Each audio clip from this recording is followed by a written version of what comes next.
શ્રી આપણા ચોરમાં કોટી કોટી ધન્યવાદ. આ પરમ પૂજ્ય 108 વિશાલ બાવાશ્રી ચેન્નઈથી બિરાજો છો અને આ પરમ પૂજ્ય 108 અજય બાવાશ્રીના લાલન છો. કારણ કે બધા વૈષ્ણવ આજે એક બેન હતો કે એ કોના લાલન છે, તમે તું તો બોલવાનું જ ભૂલી જાઉં છું. તો આપ શ્રી ચેન્નઈ બિરાજો છો. તો બસ આજનું વચ્ચામતમાં કૃતાર્થ કરો. નવરત્ન વિશે તેજશ્રી વલ્લભાધી સખી.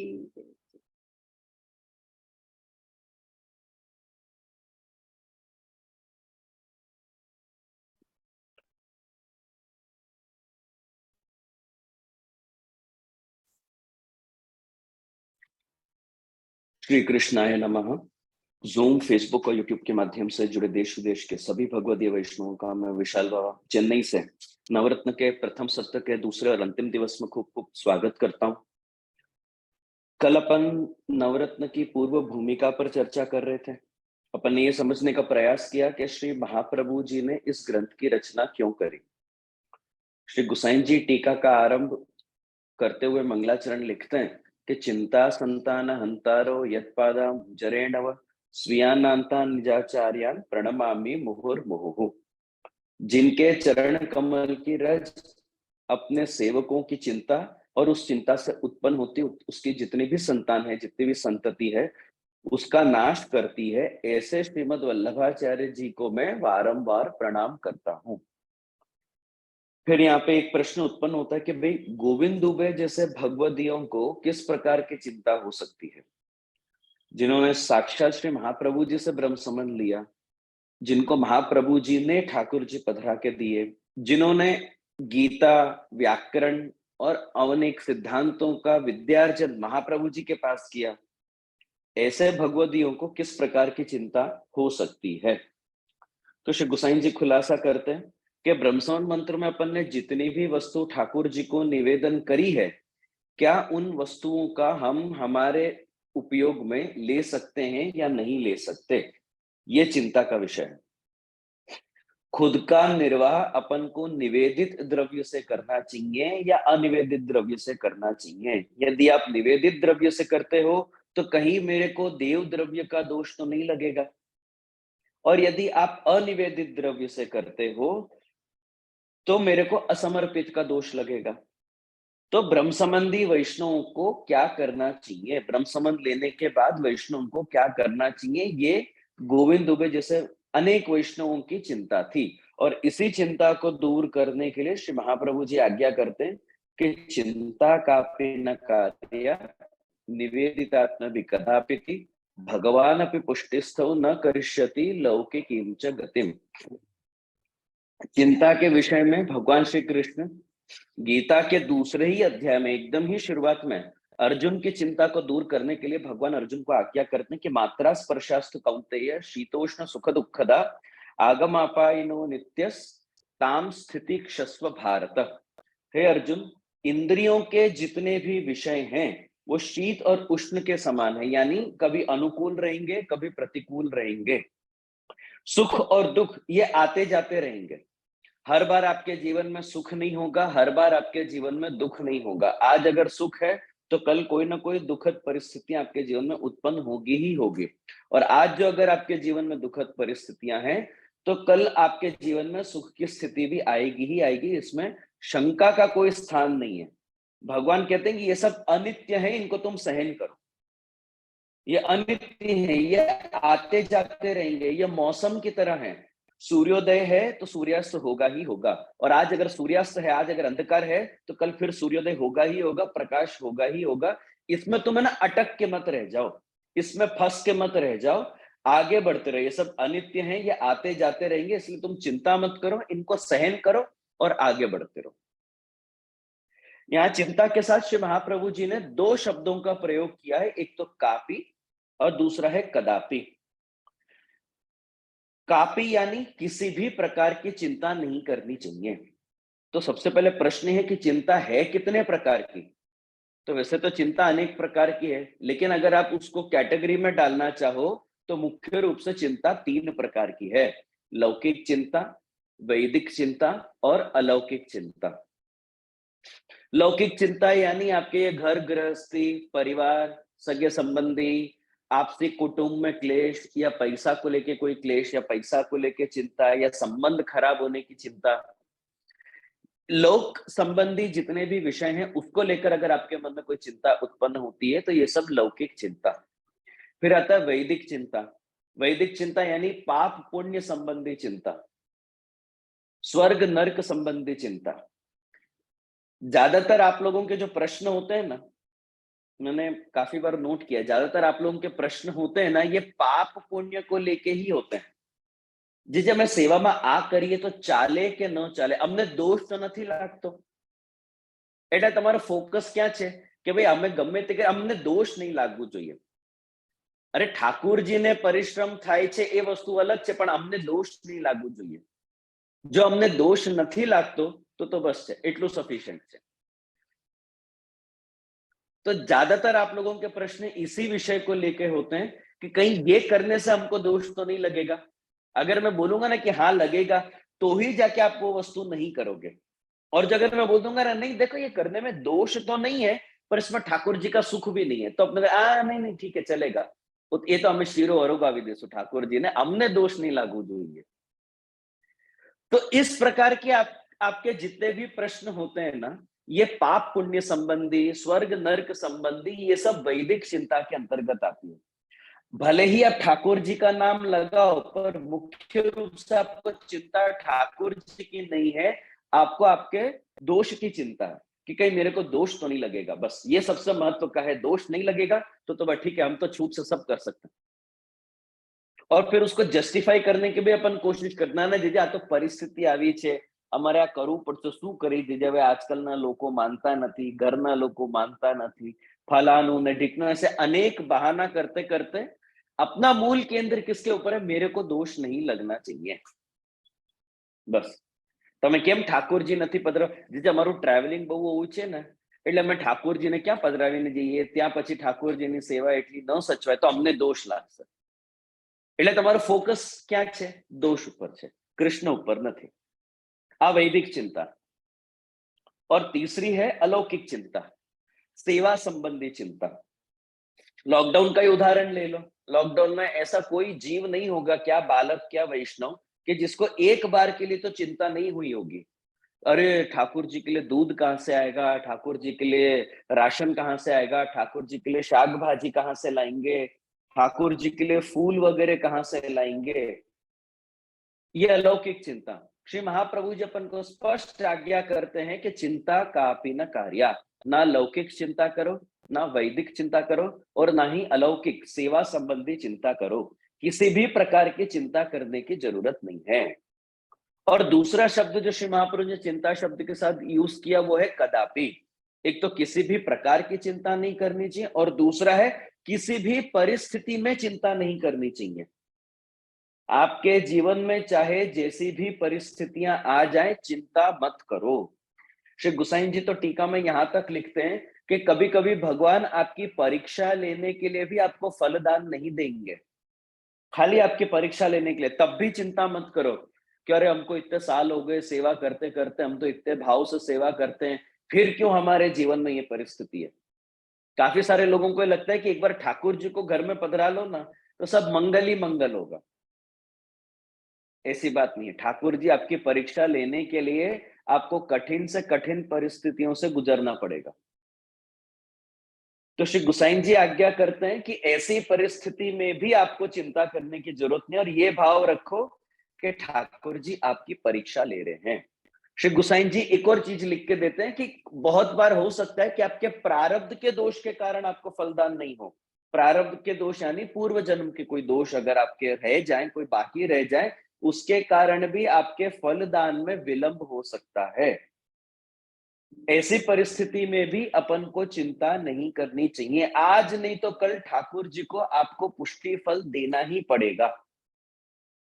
लेट हो सकता है, अनेक कारणों की वजह से लेट हो सकता है, लेकिन ठाकुर जी दिए बिना नहीं जाएंगे।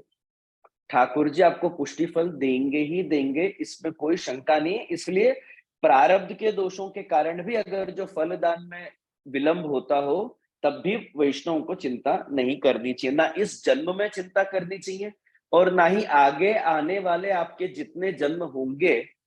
अब ये तो अपन नहीं जानते कि आगे और कितने जन्म होंगे, ना किन किन योनियों में होंगे या किस प्रकार से होंगे, लेकिन अगर आगे जो कुछ भी होगा उसमें भी अपन को चिंता नहीं करनी चाहिए। क्यों अपन को चिंता नहीं करनी चाहिए? क्योंकि महाप्रभु जी दो कारण बता रहे हैं। इन दो कारणों की वजह से आपको चिंता नहीं करनी चाहिए। सबसे पहला कारण है कि आप निवेदित आत्मा हो, आपने आत्मनिवेदन किया है, आपने ब्रह्म संबंध लिया है, आपने अपना सर्वस्व ठाकुर जी को अर्पण किया है, इसलिए आपको चिंता करने की जरूरत नहीं है। और श्री महाप्रभु जी के ही वाक्य हैं कि सर्वम समर्पितम भक्त्या कृतार्थोपि सुखी भवः। जिस भक्त ने अपना सर्वस्व ठाकुर जी को अर्पित कर दिया है, वास्तव में तो वही कृतार्थ है, वही चिंता रहित है, वही सुखी है। जब आपने ठाकुर जी को सब कुछ समर्पित कर दिया है तो फिर चिंता किस बात की? आपके पास बचा क्या चिंता करने के लिए? और अगर ब्रह्म समन लेने के बाद, ठाकुर जी को सब कुछ अर्पण करने के बाद भी अगर आप चिंता करते हो तो नक्की बात है कि आपने अपना सर्वस्व अर्पण नहीं किया है। उतने अंश में तो आपका समर्पण अधूरा है। मैं एक उदाहरण देता हूं। आप मेरे को धोती लाके भेंट करो, अब वो धोती को किस बंडी के साथ पहनना, किस कलर कॉम्बिनेशन में पहनना, किस दिन पहनना, पहनना नहीं पहनना, अब ये हेडेक किसका, आपका कि मेरा? आप अगर धोती भेंट धरने के बाद भी आप अगर बैठ के चिंता करते, अरे जेजे ने अभी तक धारण नहीं करी, ये कलर की बंडी जेजे के पास होगी क्या? नहीं। जेजे इस दिन धारण करेंगे कि उस दिन धारण करेंगे? आप क्यों उसका हेडेक ले रहे हो? आप क्यों उसकी चिंता कर रहे हैं? आपने दे दिया, अब वो मेरी चिंता है। आपने अर्पण कर दिया, अब वो मेरी चिंता है कि मेरे को कितने विषयों चिंता होती है, अरे कहीं जेजे के पास तो ढगला बंद कबाड़ भर भर के धोतियां होती हैं, कहीं मेरी दी हुई धोती उनके ढेर में तो नहीं फंस जाएगी। अरे आप मत चिंता करो, आगे पीछे आपके दिए हुए वस्त्र अंगीकार हो ही जाएंगे। मैंने तो आज तक 2 रुपया खर्चा करके ना मैंने बंडी पे किया है, ना मैंने धोती पे किया है, तो आप उसकी चिंता मत करो।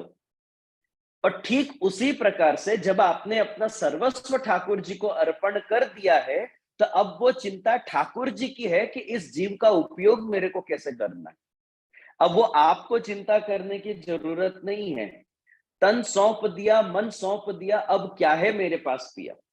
चिंता करने के लिए आपके पास कुछ होना चाहिए कि जिसको लेकर आपको चिंता हो। अगर आपने सब कुछ अर्पण कर दिया है तो आपके पास चिंता का भी कोई विषय नहीं होना चाहिए। और उसके बाद भी अगर आपको चिंता है तो नक्की बात है कि आपने पूरा अर्पण तो नहीं किया, थोड़ा रख लिया आपने अपने पास। मैं जीवन का एक ज्ञान देता हूं आप लोगों को। वैसे तो मैं आप लोगों से उम्र में और अनुभव में छोटा हूं, लेकिन मेरे पढ़ने में एक बात आई तो मेरी इच्छा थी कि मैं आप लोगों के सामने ये बात रखूं। सबसे पहले तो देखो कि आपके जीवन में कोई समस्या है कि नहीं। अगर आपके जीवन में कोई समस्या नहीं है तो आपके पास चिंता का कोई कारण भी नहीं होना चाहिए। जब समस्या नहीं है तो फिर चिंता किस बात की? आनंद से रहो, आनंद से ठाकुर जी की सेवा करो। और यदि आपके जीवन में समस्या है तो पहले चेक करो कि क्या उसका समाधान आपके पास है कि नहीं। और अगर समस्या का समाधान है तब भी चिंता मत करो। समस्या है, समस्या का समाधान है, तो चिंता को दूर समस्या को दूर करो, चिंता क्यों करते हो?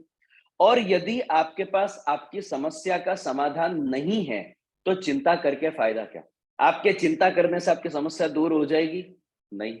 तो फिर चिंता क्यों करते हो? तो दोनों ही परिस्थितियों में आपको चिंता नहीं करनी चाहिए। हिंदी में कविता है चिंता को लेकर, चिंता ऐसी डाकिनी काट कलेजा खाए, वैद्य बेचारा क्या करे कहां तक मलम लगाए। इसलिए ब्रह्म संबंधी जीवों को कभी भी चिंता नहीं करनी चाहिए। ये सबसे पहला कारण महाप्रभु जी बता रहे हैं। दूसरा कारण महाप्रभु जी बताते हैं कि जो निवेदित आत्मा है, जो ब्रह्म संबंधी है, ब्रह्म संबंध लेने के बाद उनके सर्व कार्य भगवान ही करते हैं। क्यों? क्योंकि भगवान अपि पुष्टिस्थो, भगवान की स्थिति कहाँ है? तो पुष्टि में है, कृपा में है। अपने घर में विराजते ठाकुर जी पुष्टि पुरुषोत्तम अतिशय कृपालु हैं। आपकी स्थिति भी पुष्टि में है, भगवान की स्थिति भी पुष्टि में है। दोनों की स्थिति पुष्टि में होने के कारण कृपा करते समय अथवा तो अपना कल्याण करते समय ठाकुर जी ये विचार नहीं करते कि इसने कितने साधन किए और कितने साधन नहीं किए। आपसे ठाकुर जी कृपा करने से पहले साधनों की अपेक्षा नहीं रखते हैं। यदि भगवान मर्यादा में विराजमान होते हैं ना, मर्यादा मार्ग में अगर ठाकुर जी विराजते होते तो आपसे साधनों की अपेक्षा रखते, जैसे रामचंद्र जी ने रामायण के समय रखी थी। रामायण का एक प्रसंग है, शायद मैंने आप लोगों को पहले भी बताया होगा। रामायण के युद्ध के पूर्व विभीषण रामचंद्र जी से मिलने आते हैं। तो जब विभीषण रामचंद्र जी से मिलने आते तो रामचंद्र जी उनको आओ लंकेश करके संबोधित करते हैं। तब हनुमान जी रामचंद्र जी से प्रश्न पूछते हैं कि प्रभु, अभी तो लंका नरेश के रूप में रावण जीवित है, तो फिर आपने विभीषण को लंकेश क्यों बोला? तो रामचंद्र जी उत्तर देते हैं कि भाई हनुमान, मेरे को पूरा विश्वास है कि युद्ध में मैं रावण का वध कर दूंगा और फिर विभीषण को ही लंका का राजा बनाऊंगा, इसलिए मैंने उसको लंकेश बोल दिया, पहले बोल दिया। तो हनुमान जी रामचंद्र जी से एक प्रश्न और करते हैं कि अगर रावण आपके शरण में आ जाए तो क्या आप उसका वध करोगे? तो रामचंद्र जी उत्तर देते हैं कि सकृदेव प्रपन्नाय तवास्मीति च याचते अभयम सर्वभूतेभ्यो ददाम्ये तद व्रतम मम। रामचंद्र जी कहते हैं कि रावण अगर मेरी शरण में आके सिर्फ इतना बोल देना कि हे राम मैं आपकी शरण में हूं, तो मैं उसको समस्त विश्व से अभय दान दे दूंगा, अर्थात मैं उसको मुक्ति दे दूंगा। अब यहाँ पे प्रश्न ये उत्पन्न हुआ, रामचंद्र जी का ये कार्य मर्यादा है कि पुष्टि है? और अगर मर्यादा है तो क्यों मर्यादा है? और अगर रामचंद्र जी का ये कार्य पुष्टि है तो क्यों पुष्टि है? मर्यादा है कि पुष्टि है? मर्यादा के पुष्टि? मर्यादा है। क्यों मर्यादा है? क्यों रामचंद्र जी का कार्य मर्यादा है? क्यों पुष्टि नहीं है? रामचंद्र जी ने कृपा नहीं करी रावण पे?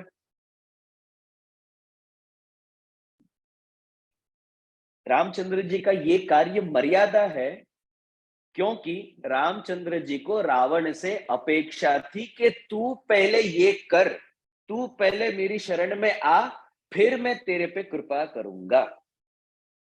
पुष्टि मार्ग में तो अपने घर में विराजते ठाकुर जी रामचंद्र जी जितनी भी अपेक्षा नहीं रखते कि तू पहले मेरी सेवा कर फिर मैं तेरे पे कृपा करूंगा। ठाकुर जी पहले कृपा करते हैं। ठाकुर जी कृपा करने से पहले, पुष्टि मार्ग में तो ठाकुर जी कृपा करने से पहले अपन से अपेक्षा ही नहीं रखते कि तू कितनी सेवा करेगा कितनी नहीं करेगा। आज ठाकुर जी अपने घर में पधारे, अपने घर में विराजे और अपने हाथ की सेवा अंगीकार कर रहे हैं, ये उनकी कृपा का सबसे बड़ा लक्षण है। मैं तो बहुत बार वैष्णव को बोलता हूं कि भाई ठाकुर जी अगर आपके घर नहीं पधारे हैं ना, तो ये तो आपने खुद ठाकुर जी को रोक के रखा है। बाकी ठाकुर जी तो पहले ही कृपा करने के लिए यहाँ पे विराजमान है। पुष्टि मार्ग में तो ठाकुर जी पहले कृपा करते हैं और फिर आपसे साधनों की अपेक्षा रखते हैं। इनफैक्ट आपसे साधनों की अपेक्षा भी नहीं रखते। ठाकुर जी को बहुत अच्छे से मालूम है कि आप किस टाइप की सेवा करने वाले हो, कितनी सेवा करने वाले हो, कितने साल आप उस ठाकुर जी को मिश्री ही अरोग आने वाले हो। ठाकुर जी बहुत अच्छे से जानते हैं। ठाकुर जी पुष्टि में विराजमान होने के कारण ठाकुर जी आपका कल्याण करते समय या आपका कल्याण करने से पहले, आपका उद्धार करने से पहले ये विचार नहीं करते कि आपने कितने साधन किए, आपने कितने साधन नहीं किए, आपने कितने पाठ किए, कितने पाठ नहीं किए, नवरत्न का आप कितनी बार पाठ करते हो, कितनी बार पाठ नहीं करते हो। ये कैलकुलेशन ठाकुर जी करते ही नहीं है। ठाकुर जी को अगर कृपा करना है तो ठाकुर जी कृपा करते हैं। सितम वो करते हैं जिस पर बड़ी तवज्जो से, सितम यानी गुस्सा और तवज्जो यानी कृपा। सितम वो करते हैं जिस पर बड़ी तवज्जो से, ये उसके ऊंचे मुकद्दर की बात होती है। चमन चमन में बहारों में बात होती है, तेरी तो चांद सितारों में बात होती है। ठाकुर जी जो अगर किसी पे गुस्सा भी करे ना, तो ठाकुर जी तब तक जीव पे गुस्सा नहीं करते जब तक ठाकुर जी ने कृपा करने का विचार नहीं किया होता। ठाकुर जी जब विचार करते ना कि मैं इस पे कृपा करूं, तभी ठाकुर जी को गुस्सा भी करना होता है। तो ठाकुर जी के गुस्सा में भी, ठाकुर जी के सितम में भी कृपा ही छुपा हुआ है। जब ठाकुर ठाकुर जी जब तक ठाकुर जी की कृपा नहीं होती, वो तो आपके ऊपर गुस्सा भी नहीं करेंगे। तो अगर जो ठाकुर जी कोई कारण से आप पे गुस्सा करते हो ना, तो उसको भी आप कृपा के रूप में ही स्वीकारो कि चलो कम से कम ठाकुर जी ने मेरे को इस लायक समझा कि ठाकुर जी खुद मेरे पे गुस्सा कर रहे हैं। भगवान ने पूतना का वध किया, कृपा क्या कृपा? पूतना पे ठाकुर जी कृपा थी क्या कृपा थी? भगवान ने कंस का वध किया, कंस पे कृपा थी क्या कृपा थी? रामचंद्र जी ने रावण को मारा, कृपा क्या कृपा? नरसिंह जी ने हिरण्यकश्यप को मारा, कृपा क्या कृपा? ठाकुर जी ने इन सब पे गुस्सा किया। पर गुस्सा करने के लिए ठाकुर जी ने किसी तीसरे व्यक्ति को बोल के गुस्सा नहीं किया। ठाकुर जी गुस्सा करने के लिए पर्सनली पधारे, ये उनकी कृपा का लक्षण है। इसको तो मैं ही जाके 2 डंडा मारूंगा ना तो ही सीखेगा। तो ये भी ठाकुर जी की परम कृपा है। ठाकुर जी चाहते तो कोई तीसरे कारण से भी इनका वध कर सकते थे, पर ठाकुर जी इनका वध करने के लिए पर्सनली पधारे। वैकुंठ से बोलो, गोलोक से बोलो, ठाकुर जी पर्सनली पधारे। ठाकुर जी को अवतार लेना पड़ा इनका वध करने के लिए। ये सबसे बड़ी कृपा का लक्षण है। हिरण्यकश्यप के वध के समय तो नरसिंह जी इतने क्रोधित थे। वध करने के बाद वो इतने क्रोध का उनका आवेश था कि उनको देख के सभी देवी देवता डर गए। यहां तक के लक्ष्मी जी भी घबरा गए और ये विचार करते भाई इतना गुस्सा वाला हस्बैंड होगा तो कौन जाएगा पास में? बोलो भाई, आपके वर जो अगर इतना गुस्सा करते हो तो आप जाओगे उनके पास? नरसिंह जी को देख के तो लक्ष्मी जी भी घबरा गए और सभी देवी देवता प्रहलाद जी से विनती करते हैं कि आप जाओ। प्रहलाद जी नरसिंह जी के पास जाते हैं और प्रहलाद जी को देखते ही नरसिंह जी का गुस्सा शांत हो जाता है। प्रहलाद जी को नरसिंह जी लेके अपनी गोद में बिठाते हैं और उनको चाटते रहते हैं। जैसे एक शेर अपने बच्चे को जिस प्रकार से चाटता है, वैसे नरसिंह जी प्रहलाद जी को अपनी गोदी में बिठा के उनको चाटते हैं और उनका गुस्सा ठंडा हो जाता है। यहाँ प्रश्न ये है, सभी देवी देवता यहां तक के लक्ष्मी जी भी नरसिंह जी से डर गए, प्रहलाद जी नहीं डरे। क्यों? दोनों में क्या डिफरेंस था? तो सभी देवी देवताओं को नरसिंह जी के दर्शन हो रहे थे। वो नरसिंह जी का दर्शन करे थे, अरे नरसिंह जी कितने क्रोधित हैं। लेकिन प्रहलाद जी को नरसिंह जी के अंदर विराजमान आनंदमय विष्णु के दर्शन हुए, इसलिए प्रहलाद जी नहीं डरे। क्योंकि प्रहलाद जी ये बात बहुत अच्छे से जानते हैं कि भगवान तो पूर्ण पुरुषोत्तम तो हमेशा कृपा में ही विराजते हैं, हमेशा आनंद में ही विराजते हैं। तो जो हमेशा आनंद में विराजते हैं उनको देख के डर क्यों लगना चाहिए?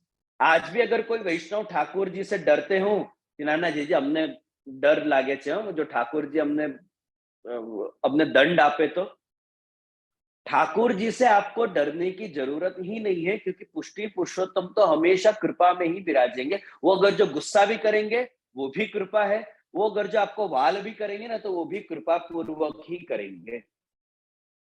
ठाकुर जी के पास कृपा और आनंद सिवाय कोई तीसरा विषय उनके पास नहीं है। आप ठाकुर जी के पास अगर जाके कुछ मांगना भी चाहो ना, तो आप कृपा के सिवाय और कुछ मांग नहीं सकते, आनंद के सिवाय आप कुछ मांग नहीं सकते। जो अगर आप मांगोगे ना तो ठाकुर जी आपको दूसरी जगह भेज देंगे। काम करो, आपको पैसा चाहिए, आप लक्ष्मी जी के पास जाओ। विद्या चाहिए, सरस्वती के पास जाओ। आपको फलाना चाहिए, इनके पास जाओ। चंद्रमा ठीक करना है, शिव जी के पास जाओ। शनि ठीक करना है तो आपको शनि देव के पास भेज देंगे। लेकिन अगर आपको सिर्फ और सिर्फ कृपा चाहिए, आपको सिर्फ और सिर्फ आनंद चाहिए और आपको सिर्फ और सिर्फ ठाकुर जी चाहिए, तो ठाकुर जी बोलेंगे मेरे पास आओ। मेरे पास सिर्फ और सिर्फ कृपा ही है, इसको छोड़ के मेरे पास कोई तीसरा विषय नहीं है। इसलिए क्यों? क्योंकि आपकी स्थिति पुष्टि में है, ठाकुर जी भी पुष्टि में विराजमान है। तो ठाकुर जी कभी भी अपने जीव की उनके शरण में आए हुए जीव की ठाकुर जी कभी भी लौकिक गति नहीं होने देंगे। भगवान अपि पुष्टिस्थौ न करिष्यति लौकिकीं च गतिम। ठाकुर जी कभी भी आपकी लौकिक गति नहीं होने देंगे। क्यों? क्योंकि आप दोनों की स्थिति पुष्टि में है। ठाकुर जी आपके ऊपर कृपा ही करेंगे। कृपा के सिवाय कोई दूसरा विषय भगवान के पास नहीं है। अब श्री गोसाई जी आगे लिखते हैं कि जीव को यहाँ पे एक शंका और हो सकती है। क्या? कि लौकिक आसक्ति के कारण या घर परिवार में अपनी आसक्ति के कारण, पैसा में, कुटुंब में अपनी आसक्ति के कारण कहीं भगवान मेरी लौकिक गति तो नहीं कर देंगे। आज 99% वैष्णव की यही स्थिति है। अपनी स्थिति या अपनी आसक्ति सेवा में ज्यादा है कि लौकिक में ज्यादा है? आज अपनी आसक्ति लौकिक में ही ज्यादा है। तो ऐसे वैष्णव की तरफ से श्री गोसाई जी एक प्रश्न पूछ रहे हैं कि कहीं मेरी लौकिक आसक्ति के कारण, भाई सब ब्रह्म संबंध तो ले लिया लेकिन सेवा ही नहीं करती है, ये लौकिक में ही रची पची है, ऐसे जीवों की कहीं भगवान लौकिक गति तो नहीं कर देंगे? श्री गोसाई जी आप प्रश्न पूछ रहे हैं। श्री गोसाई जी उसका कारण भी बता रहे कि क्यों मैं ये प्रश्न पूछ रहा हूं। क्योंकि गीता में 9वें अध्याय में भगवान अर्जुन को एक आज्ञा करते हैं कि अनन्यास चिंतयन्तो मां ये जना पर्युपासते तेषाम नित्याभियुक्तानाम योगक्षेमम वहाम्यहम। जो मेरा भक्त, जो मेरा अनन्य भक्त मेरी सेवा करता है, मेरा चिंतन करता है, मेरी उपासना करता है, अपने मन को निरंतर मुझ में ही लगाए रखता है, ऐसे भक्तों का योग और क्षेम का मैं वहन करता हूं। योग और क्षेम यानी योग यानी अप्राप्य की प्राप्ति और क्षेम यानी प्राप्त की रक्षा। ऐसे लोगों के जो अनन्यता से मेरा भजन करते हैं उनको अप्राप्य की प्राप्ति भी मैं ही कराता हूं और उस प्राप्त की रक्षा भी मैं ही कराता हूं। तो ऐसे भक्तों का निर्वाह स्वयं भगवान करते हैं। ये भगवान अर्जुन को गीता में आज्ञा करते हैं। तो गोसाई जी को यहां डाउट ये हुआ कि जो अनन्य भक्त नहीं है उसकी कहीं भगवान लौकिक गति तो नहीं कर देंगे? चलो अनन्य भक्तों के तो सर्व कार्य भगवान करते हैं, चाहे वो लौकिक कार्य हो चाहे वैदिक कार्य हो। जो भगवान में अनन्यता पूर्वक उनका भजन करता है, जो भगवान में अनन्यता रखता है, उनके सर्व कार्य तो भगवान सिद्ध करते ही है, इसमें तो कोई डाउट नहीं है। लेकिन जो अनन्यता नहीं रखता है, जो जीव ब्रह्म संबंध लेने के बाद भी अन्याश्रय करता है, जिसका अभी भी असमर्पित नहीं छूटा है, जो अभी भी लौकिक में ही रचा पचा है, जो ऐसा अनन्य भक्त नहीं है, जो मध्यम अधिकारी का जीव है, जो जगन्य या हीन अधिकारी का जीव है, ऐसे जीव का अगर घर में, अपने परिवार में, कुटुंब में, पैसा में, इसमें अगर उसकी आसक्ति हो, क्या भगवान उसकी लौकिक गति कर देंगे? ये प्रश्न है। तो इसी प्रश्न के उत्तर में श्री महाप्रभु जी जवाब देते हैं कि न करिष्यति लौकिकीं च गतिम। भगवान भी पुष्टि में स्थित हैं, इसलिए पुष्टि जीवों की कभी भी लौकिक गति नहीं होने देंगे। ये महाप्रभु जी आपको लिखित आश्वासन दे रही हैं। आप चाहे जिस भी अधिकार के हो, आपका चाहे जो भी अधिकार हो पुष्टि में, आप अगर पुष्टि जीव हो तो भगवान की कृपा के लिए ये एक लक्षण सफिशिएंट है। आपको पुष्टि में उत्तम अधिकार का होना जरूरी नहीं है, मध्यम अधिकार का होना जरूरी नहीं। आप चाहे हीन अधिकार या हीन से भी उतरता अगर कोई अधिकार हो, आप चाहे उस अधिकार के भी क्यों ना हो, अगर आपकी स्थिति पुष्टि में है तो ठाकुर जी आपका उद्धार करेंगे ही करेंगे, आपकी लौकिक गति नहीं होने देंगे। आपकी स्थिति पुष्टि मार्ग में है, आपकी स्थिति भक्ति मार्ग में है, तो भगवान भी भक्ति मार्ग के सिद्धांतों के अनुसार ही और उसमें भी पुष्टि भक्ति मार्ग के सिद्धांतों के अनुसार ही आपका उद्धार करेंगे। आपको चिंता करने की आवश्यकता नहीं है। दूसरा कारण श्री गोसाई जी अपन को याद दिला रहे कि भूलो मत कि आपने और मैंने, अपन सब ने किनसे ब्रह्म संबंध लिया है? आप और मैं अपन श्री महाप्रभु जी द्वारा निवेदित हैं। श्री महाप्रभु जी ने, साक्षात श्री वल्लभ ने अपन को ब्रह्म संबंध दिया है। एक बात का आप सभी वैष्णव मेरे को ईमानदारी से जवाब देना, जिस दिन आपने ब्रह्म संबंध लिया, चाहे छोटी उम्र में लिया हो, बड़ी उम्र में लिया हो, जिस दिन आपने ब्रह्म संबंध लिया उस दिन आप ईमानदारी से जवाब देना कि क्या अपने अंदर वो लायकात थी कि अपन ठाकुर जी की सेवा कर सके, ठाकुर जी अपने घर पधारे, अपने घर बिराजे, अपने हाथ की सेवा अंगीकार करें, क्या अपने अंदर वो लायकात थी? नहीं। जिस ऑफिस में अपन को नौकरी मिली है ना, वो लागवक से मिली है, लायकात से नहीं मिली। और वो लागवक श्री महाप्रभु जी की है। उसी लागवक के कारण आज ठाकुर जी अपने घर में विराज रहे हैं और अपने हाथ से एक एक सेवा अंगीकार कर रहे हैं। वो हमारे घर में आए, खुदा की कुदरत है। वो हमारे घर में आए, खुदा की कुदरत है। कभी हम उनको, कभी अपने घर को देखते हैं। आज अपने घर में ऐसी कोई सुख सुविधा नहीं है कि ठाकुर जी के सामने से इच्छा हो कि मैं इसके यहाँ जाके इसकी सेवा अंगीकार करूं। वैकुंठ के आगे अगर आप कंपेयर करो तो अपने घर में ऐसी कोई सुख सुविधा नहीं है कि ठाकुर जी यहां पधारे। लेकिन फिर भी ठाकुर जी गोलोक छोड़ के, वैकुंठ छोड़ के अपने घर पधारते हैं, अपनी एक एक सेवा अंगीकार करते हैं। आप चाहे जैसे भी ठाकुर जी को अपने घर में रखो। आज तो कितने वैष्णवों में देखा है 30-30, 40-40 साल निकल गए, आज तक वो मिश्री भोग की ही सेवा कर रहे हैं। ठाकुर जी उनके यहाँ आज भी मिश्री ही अरोग रहे हैं। आप अपने घर वाले को इतने साल मिश्री अरोगा सकते हो? आपके घर वाले इतने प्रेम से इतने साल से केवल मिश्री पे ही निर्वाह करेंगे? नहीं, ठाकुर जी करेंगे। और प्रेम पूर्वक कर रहे, कंटालते हुए भी नहीं, चिढ़ते हुए भी नहीं, प्रेम पूर्वक कर रहे। क्यों? क्योंकि आपने महाप्रभु जी से ब्रह्म संबंध लिया है। महाप्रभु जी आपके गुरु हैं इसलिए। तो अगर महाप्रभु जी आपके गुरु हैं, महाप्रभु जी ने आपके माथे ठाकुर जी पधराए हैं, तो ठाकुर जी प्रेम पूर्वक आपकी एक एक सेवा अंगीकार करेंगे। महाप्रभु जी के अनुग्रह के कारण आज अपन पुष्टि मार्ग में हैं और ठाकुर जी अपने घर में हैं।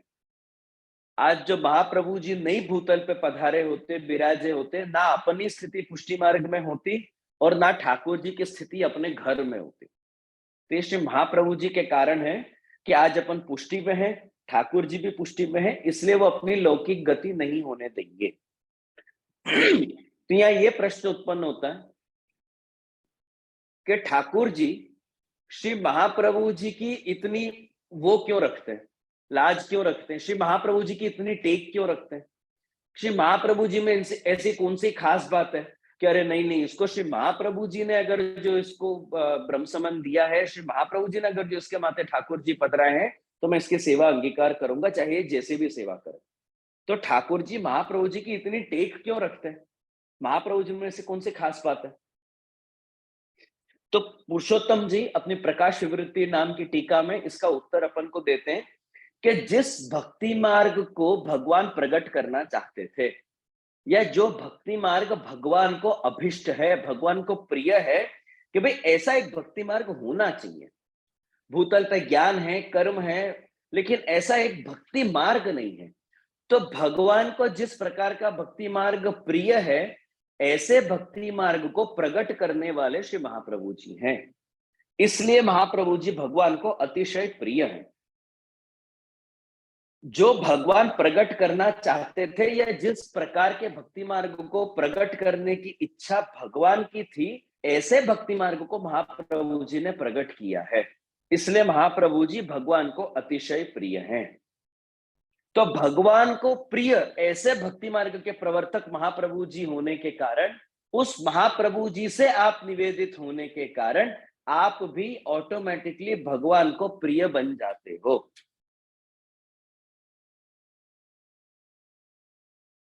इसलिए तो हिंदी में एक कविता आती है कि तुझे चाहूं और तेरे चाहने वालों को भी चाहूं।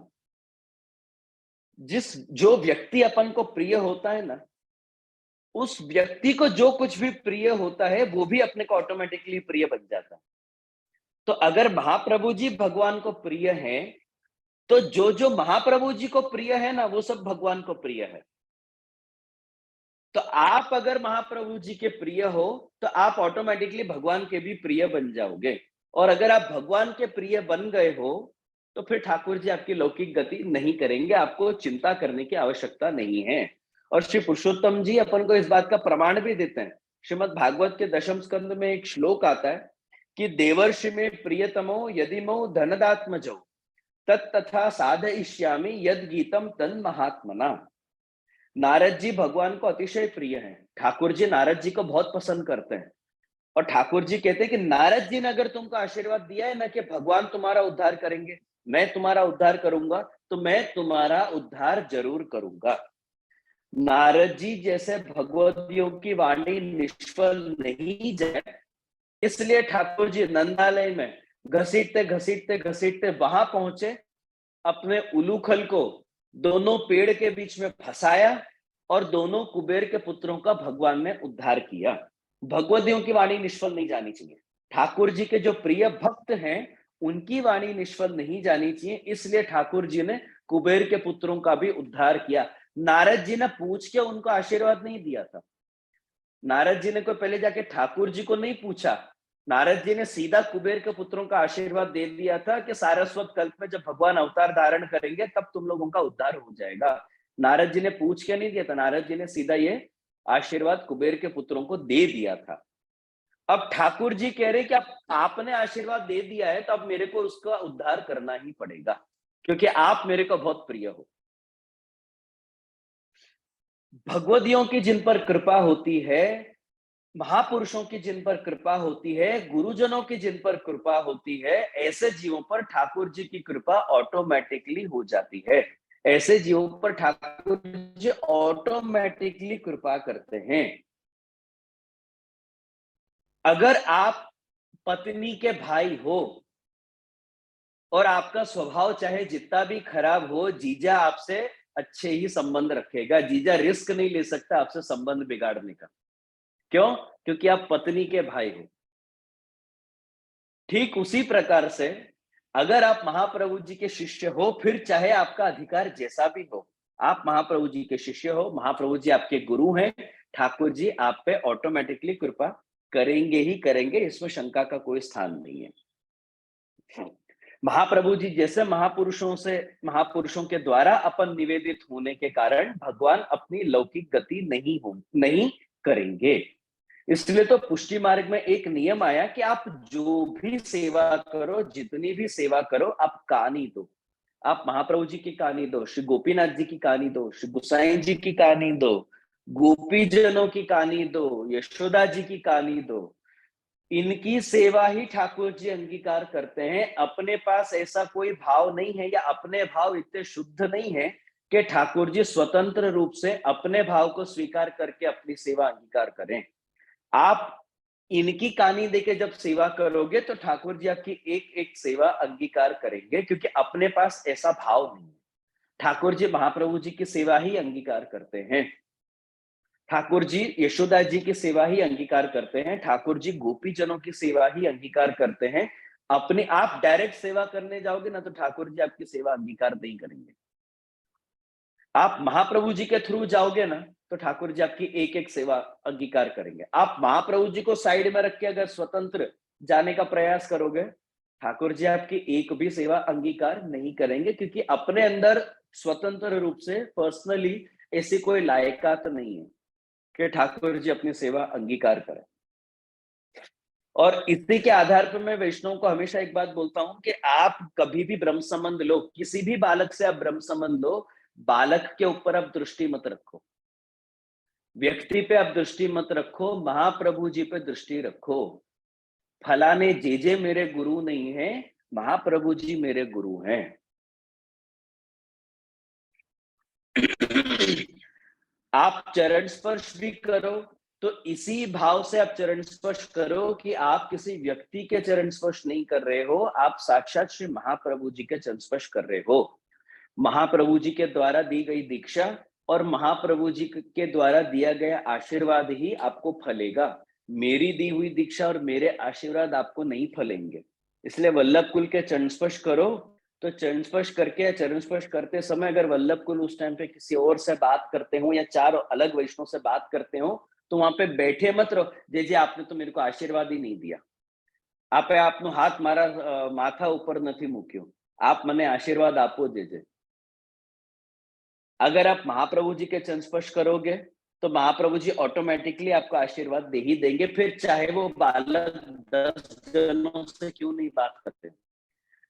और अभी के टाइम पे मेरे को इसलिए भी ये बात बतानी है क्योंकि अभी अधिक महीना का समय चल रहा है, काफी सारे वैष्णव आते हैं, काफी सारे वैष्णव चरण स्पर्श करते हैं।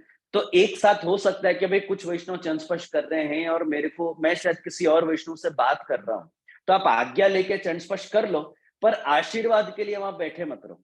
आप महाप्रभु जी के भाव से चरण स्पर्श करो, महाप्रभु जी आपको ऑटोमेटिकली आशीर्वाद देंगे और उन्हीं का आशीर्वाद आपको फलने वाला है, मेरा आशीर्वाद आपको फलने वाला नहीं है।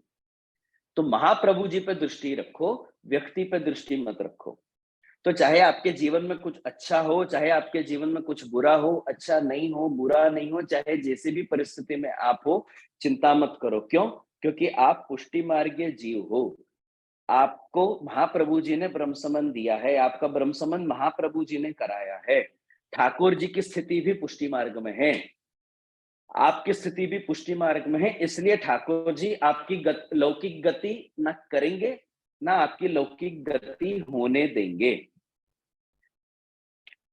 अब दूसरे श्लोक के आभास में श्री गुसाई जी एक प्रश्न करते हैं कि इस प्रकार से जब जीव की सर्व प्रकार की चिंताएं दूर हो जाती है, तो हो सकता है, संभव है कि जीव के अंदर स्वच्छंदता और बहिर्मुखता जैसे दोष उत्पन्न हो जाए। स्वच्छंदता यानी एक प्रकार की निश्चिंतता। पहला श्लोक आपने अगर अच्छे से अपने जीवन में उतार लिया है और आपके अंदर किसी भी प्रकार की अब कोई चिंता नहीं बची, तो संभव है, हो सकता है कि आप एकदम बहिर्मुखी हो जाओ। अरे अपने क्या चिंता करने की जरूरत है, अरे मैंने ब्रह्म संबंध ले लिया तो मतलब मेरा उद्धार होना ही है, अब मेरे को सेवा भी करने की जरूरत नहीं है। हो सकता है किसी किसी के दिमाग में ये बात आ जाए, फिर सेवा करने की क्या जरूरत है, आज नहीं तो कल ठाकुर जी उद्धार करेंगे ही करेंगे, इस जन्म में नहीं तो आगे आने वाले जन्म में ठाकुर जी उद्धार करेंगे ही करेंगे। अब मेरे को चिंता करने की क्या जरूरत है, अब मेरे को सेवा करने की क्या जरूरत है, मेरे को सत्संग करने की क्या जरूरत है करके ये विचार किसी न किसी जीव के अंदर आ सकता है, जिससे जीव बहिर्मुख भी हो सकता है। तो चिंता रहित होने के कारण अपने अंदर दोष उत्पन्न नहीं हो जाए, अपन ठाकुर जी से पुष्टि मार्ग से बहिर्मुख नहीं हो जाए, इसलिए श्री महाप्रभु जी दूसरे श्लोक में आज्ञा करते हैं कि निवेदनं तु स्मर्तव्यम सर्वथा तादृशै जनै सर्वेश्वरश्च सर्वात्मा निजिच्छाता करिष्यति। श्री गुसाई जी यहाँ पे लिखते हैं कि सर्वदा और संपूर्ण रूप से निवेदन का स्मरण करना, या निवेदन का स्मरण करने से, यानी मैं भगवान की शरण में हूं और मेरे पास जो कुछ भी है वो भगवान का है, इस प्रकार से निरंतर अनुसंधान करने से जीव के अंदर बहिर्मुखता और स्वच्छंदता नहीं उत्पन्न होगी। आपसे चाहे सेवा हो या नहीं हो, आप अगर चिंता रहित भी हो जाओ प्रथम श्लोक का आचरण करने के बाद, तब भी श्री महाप्रभु जी आज्ञा कर रहे हैं कि सदा आप निवेदन का स्मरण करते रहो। यानी आपके पास जो कुछ भी है वो ठाकुर जी का दिया हुआ है, ठाकुर जी की कृपा से आपके पास है, इस प्रकार से आप निवेदन का स्मरण करते रहो। आज आपकी बुद्धि में एक भाव दृढ़ है कि ये घर किसका, तो मेरा, बेडरूम किसका, मेरा, पैसा किसका, मेरा, ये सब कुछ मेरा। आप भले बोलने के लिए बोल दो, वल्लभ कुल भी आपके यहाँ पधराम नहीं करेंगे ना और आपको बोलेंगे अरे आपका घर तो बहुत सुंदर है, बहुत बढ़िया आपने इंटीरियर करा रखा है, बहुत बढ़िया आपने पेंट करा रखा है, अरे जे जे आपनु छे, आपनी कृपा थी छे। बोलने से आपनु वो नहीं हो जाता है, आपके अंदर तो अभी भी यही भाव दृढ़ है कि घर तो मेरा ही है। तो श्री महाप्रभु जी आज्ञा कर रहे हैं कि सदा आप अपने निवेदन का स्मरण करते रहो कि ये सब मेरा नहीं है, ये सब ठाकुर जी का है और ठाकुर जी ने उनकी सेवा के लिए ये मेरे को दिया है। आप अपने घर को ना स्टाफ क्वार्टर्स मान के चलो। आपके ऑफिस में अगर कोई वर्कर हो, कोई काम करता हो, बहुत सारी कंपनियां ऐसी हैं जो अपने वर्कर्स को रहने के लिए भी जगह देते हैं कि भाई आप वहां जाके रह सकते हो। तो आपका घर चाहे जितना ही आलीशान क्यों ना हो, जितना भी बढ़िया क्यों ना हो, टॉप क्वालिटी का आपका घर क्यों ना हो, आप उसको स्टाफ क्वार्टर्स मान के चलो कि ठाकुर जी ने ये घर मेरे को उनकी सेवा के लिए दिया है। जब मैंने ब्रह्म संबंध लिया तो मैं ठाकुर जी का हूं, मेरा घर ठाकुर जी का है, मेरा पैसा ठाकुर जी का है, मेरा जो कुछ भी है जिसको मैं मेरा बोल सकता हूं वो सब ठाकुर जी का है। ये घर, ये बेडरूम, ये किचन, ये हॉल, ये लाइट, ये पंखा, ये एसी, घर वाले, ये सब ठाकुर जी के ही हैं और ठाकुर जी ने ठाकुर जी की सेवा के लिए मेरे को दिया है। इस प्रकार से अपन को अपने निवेदन का स्मरण करते रहना चाहिए। घर का नाम नंदालय रखने से ये भाव दृढ़ नहीं हो जाता कि ये नंदराय जी का घर है। आपको निरंतर स्मरण करते रहना पड़ेगा कि ये नंदराय जी का घर है, ये यशोदा जी का घर है, ये गोपी जनों का घर है। ऐसा स्मरण आपको हमेशा करते रहना पड़ेगा। नाम रखने से नहीं हो जाता। किसी किसी वैष्णव के घर का नाम गिरी कंदरा होता है, तो गिरी कंदरा नाम रखने से वो गिरी कंदरा नहीं बन जाएगा। आपको ये भाव करना पड़ेगा कि आपका घर गिरिराज जी में है, आपके घर में गिरिराज जी विराजते हैं और उस गिरी कंदरा में आपके ठाकुर जी विराजते हैं, आप भी वहीं रह रहे हो। ये भाव आपको निरंतर करते रहना पड़ेगा। श्री महाप्रभु जी ने इस श्लोक में निवेदन शब्द के साथ तू शब्द का प्रयोग किया है। निवेदनं तु स्मर्तव्यम, अर्थात निवेदन का स्मरण तो हमेशा करना ही चाहिए। व्याकरण के अनुसार अगर आप देखो तो तू शब्द जो है वो अनुकल्प के रूप में प्रयोग किया जाता है। निवेदन का स्मरण किस चीज का अनुकल्प है?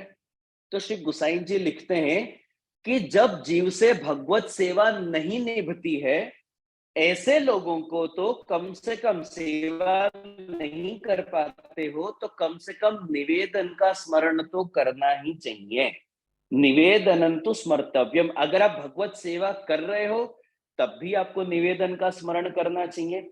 और यदि आपसे भगवत सेवा नहीं हो रही है, ऐसे जीवों को तो 100% निवेदन का स्मरण करते रहना चाहिए। अगर आपसे भगवत सेवा नहीं हो रही, आप निवेदन का भी स्मरण नहीं करोगे तो आप बहिर्मुख बन जाओगे।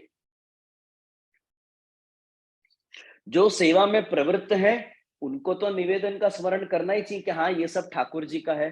जो भगवत सेवा नहीं कर रहे हैं उनको तो 100% इस बात का स्मरण रखना चाहिए कि आज भले मेरे से सेवा नहीं हो रही है, पर आज मेरे पास जो कुछ भी है ये ठाकुर जी का ही दिया हुआ है, ये ठाकुर जी का है। ऐसे करते करते आपको ठाकुर जी का स्मरण सतत करना चाहिए, अपने निवेदन का स्मरण करना चाहिए। और यहाँ पे श्री गुसाइन जी सर्वथा शब्द का अर्थ दीपन न्याय के अनुसार करते हैं। निवेदनंतु स्मर्तव्यम सर्वथा। सर्वथा शब्द का जो उपयोग है श्री गुसाइन जी आज्ञा करते हैं कि इसका अर्थ अपन को देहली दीपन न्याय के अनुसार करना चाहिए। देहली दीपन न्याय यानी क्या? संस्कृत का एक नियम है देहली दीपन न्याय। आप डेयरी जो होती है ना, डेयरी, घर में दरवाजा के पास डेयरी होती है, डेयरी को आप गुजराती में क्या बोलते हो? उमरो। उमरो, मेरे ख्याल से डेयरी को आप लोग उमरो बोलते हैं। तो उस डेयरी पे जब आप कोई दिया रखोगे तो वो दिया डेयरी के बाहर भी थोड़ा प्रकाश करेगा और उस डेयरी के अंदर भी थोड़ा प्रकाश करेगा। उसको बोलते हैं देहली दीपन न्याय। तो उसी न्याय के आधार पे जब आप सर्वथा शब्द को देखोगे तो सर्वथा शब्द का उपयोग दोनों जगह पे होता है। निवेदनंतु स्मर्तव्यम सर्वथा और निवेदनंतु स्मर्तव्यम सर्वथा तादृशै जनै, दोनों जगह पे सर्वथा शब्द का उपयोग होता है। तो सबसे पहला अर्थ श्री गुसाई जी करते हैं कि चाहे आप सेवा करो या नहीं करो, स्मरण तो सर्वथा करना चाहिए। किसके साथ बैठकर करना चाहिए? तो तादृशैर जनै, तादृशी वैष्णवों के साथ बैठकर। किसी के भी साथ बैठ के भगवत स्मरण नहीं करना चाहिए। किसी भी XYZ को पकड़ के आप भगवत स्मरण करने लग जाओ, नहीं। आपको भगवत स्मरण, निवेदन का स्मरण अगर आपको करना है तो तादृशी वैष्णवों के साथ आपको बैठकर निवेदन का स्मरण करना चाहिए। आपको तादृशी वैष्णव मिले, उनके साथ बैठ के स्मरण करो। आपको अगर आपके आसपास ऐसा कोई तादृशी वैष्णव नहीं दिखता हो तो अकेले बैठ के स्मरण करो, पर निवेदन का स्मरण तो सर्वथा करना चाहिए। ये पहला अर्थ। दूसरा अर्थ, निवेदनं तु स्मर्तव्यम सर्वथा तादृशैर जनै। सेवा नहीं करने वाले वैष्णवों को तो नियमित रूप से तादृशी वैष्णवों के साथ बैठकर ही निवेदन का स्मरण करना चाहिए, दूसरों के साथ नहीं। जिसका दूर दूर तक पुष्टि मार्ग के साथ संबंध नहीं हो, ऐसे जीवों के साथ बैठकर अपने को निवेदन का स्मरण नहीं करना चाहिए। जो सिर्फ नाम का पुष्टि मार्गीय है, ऐसे लोगों के साथ बैठ के अपन को निवेदन का स्मरण नहीं करना चाहिए, क्योंकि आपकी खुद कच्ची अवस्था है। सामने वाला व्यक्ति भी खाली नाम का पुष्टि मार्गीय है, उसके साथ बैठ के अगर जो आप निवेदन का स्मरण करो, तो हो सकता है आप भी उसके जैसे बन जाओ। आप परिपक्व अवस्था में आके ऐसे लोगों के साथ बैठोगे तो कोई आपत्ति नहीं है, आपका रंग सामने वाले के ऊपर चढ़ सकता है। लेकिन जब आपकी खुद की कच्ची अवस्था है, तब आपको ऐसे लोगों के साथ बैठ के स्मरण करना चाहिए जिनकी पक्की अवस्था है, जो तादृशी जीव है। निवेदनं तु स्मर्तव्यम सर्वथा तादृशेर जनै, तादृशी जीवों के साथ बैठकर ही सर्वथा आपको निवेदन का स्मरण करना चाहिए। अब प्रश्न आता है कि तादृशी यानी कौन? आप कैसे नक्की करोगे कि फलाना जीव तादृशी है कि नहीं? तो श्री महाप्रभु जी अपन को भक्ति वर्धनी में समझाते हैं कि अथस्थेयम हरिस्थाने तदीय सह तत्परे। हरि स्थान में जाकर आप तदीय लोगों का संग करो। अब तदीय लोग यानी कौन? तो श्री महाप्रभु जी अपन को भक्ति वर्धनी में समझाते हैं, जो हमेशा भगवत सेवा में तत्पर हैं, जो सर्वथा भगवान के हैं, जो पूर्ण रूप से भगवान को समर्पित हैं, ऐसे तदीय लोगों का संग करो। जो केवल नाम के मर्यादी हैं उनका नहीं, जो काम के मर्यादी हैं उनका संग करो। जिनके आचरण से आपको दिखता हो ना कि हाँ ये सही में मर्यादी है, ये सिर्फ नाम के मर्यादी वैष्णव नहीं है, लेकिन उनके आचरण से भी आपको दिखता हो, ऐसे लोगों का संग अपन को करना चाहिए। ऐसे अनन्य भाव वाला जो जीव है वो तदीय है। जो वैष्णव को देखकर जप की माला हाथ में पकड़े ना, वो तदीय नहीं है। वैष्णव को देखकर मुखिया जी जो अगर सेवा में एक्टिव हो जाए, तो वो तदीय नहीं है। आज भीड़ है तो आज मैं ऐसे ढंग से करूं कि वैष्णव को अरे जे માં કેટલો ભાવ છે, अरे फलाना मुखिया जी जे बहु भाव वाला। पर जब वैष्णव नहीं होता है ना, तब भी अपन को देखना चाहिए कि क्या वही भाव तब भी है कि नहीं। सामने सामने तो शायद आपको बहुत से लोग ऐसे मिलेंगे जो आमने सामने जब चार लोग देख रहे हैं, जब आप ऑन कैमरा हो, तब तो बड़े भाव भावना की बात करेंगे। लेकिन जब चार वैष्णव नहीं देखते हैं, जब वो ऑफ कैमरा हो, तब भी वो इसी प्रकार की बातें करते हो, तो वो तदीय हैं। जो सिर्फ और सिर्फ वैष्णव को दिखाने के लिए सेवा में एक्टिव रहे, वो तदीय नहीं है। इसलिए हमेशा ऐसे तादृशी जीवों के साथ ही अपन को निवेदन का स्मरण करना चाहिए, क्योंकि ऐसे तादृशी जीवों के संग से ही दुस्संग और बहिर्मुखता जैसे दोष दूर होंगे। आप अगर तादृशी जीवों का संग नहीं करोगे, तो आप दुस्संग में पड़ सकते हो, आप इस संप्रदाय से बहिर्मुख हो सकते हो। ऐसे दोषों को दूर करने के लिए महाप्रभु जी आज्ञा करते हैं कि निवेदनं तु स्मर्तव्यम सर्वथा तादृशेर जनै। अब श्री गुसाई जी टीका में एक प्रश्न पूछते हैं कि अलौकिक कार्य की सिद्धि के लिए अपन ठाकुर जी से प्रार्थना कर सकते हैं या नहीं कर सकते। धारो के अन्नकूट करना है, अभी अधिक महीना चल रहा है, अभी अधिक महीना में किसी वैष्णव की इच्छा हो कि हमें घर में ठाकुर जी ने अदकीनी सामग्री अरोगावे। हालांकि आप अन्नकूट तो नहीं कर सकते हो अधिक महीना में, पर आपको अदकी की सामग्री, विशेष सामग्रियां अरोगाने का आपको आग्रह है। और आपको समाचार मिले कि फलाने भाई सीरियस हैं, आपके कोई कुटुंबीजन हैं जो सीरियस हैं, ऐसी स्थिति में अपन ठाकुर जी को प्रार्थना कर सकते हैं कि नहीं, हे प्रभु कृपा करके आप उस व्यक्ति को तब तक टिका के रखो कि जब तक आपका पाटोत्सव नहीं निकल जाए, या जब तक आपका अन्नकूट नहीं निकल जाए, या जब तक आपका अधिक महीना नहीं निकल जाए, तब तक प्रभु कृपा करके उस व्यक्ति को टिका के रखो, नहीं तो मेरी सेवा छूट जाएगी। ऐसी अलौकिक प्रार्थना अपन ठाकुर जी से कर सकते हैं कि नहीं, कि बस आपका उत्सव निकल जाए तब तक आप ठाकुर जी उस जीव को टिका के रखो, नहीं तो उत्सव की सेवा छूट जाएगी। इस विषय में श्री पुरुषोत्तम जी लिखते हैं कि यदि अपने भाग्यवश अपन को अतिशय क्लेश प्राप्त होता हो, अपना नसीब ही ऐसा है कि अपन को जब देखो तब क्लेश ही प्राप्त होता है, और जो भी उपाय अब तक महाप्रभु जी ने अपन को, चाहे विवेक धैर्याश्रय के द्वारा हो कि चाहे अभी नवरत्न के पहले श्लोक के द्वारा हो, जो उपाय महाप्रभु जी ने बताए उस उपाय का पालन करना संभव नहीं हो। अब जैसे चिंता करने के लिए महाप्रभु जी ने बताया ना अपन को, भाई आप निवेदित आत्मा हो, आप चिंता मत करो। पर श्रृंगार के समय अगर आपको ऐसे कोई समाचार आएंगे तो आपको चिंता होगी कि नहीं?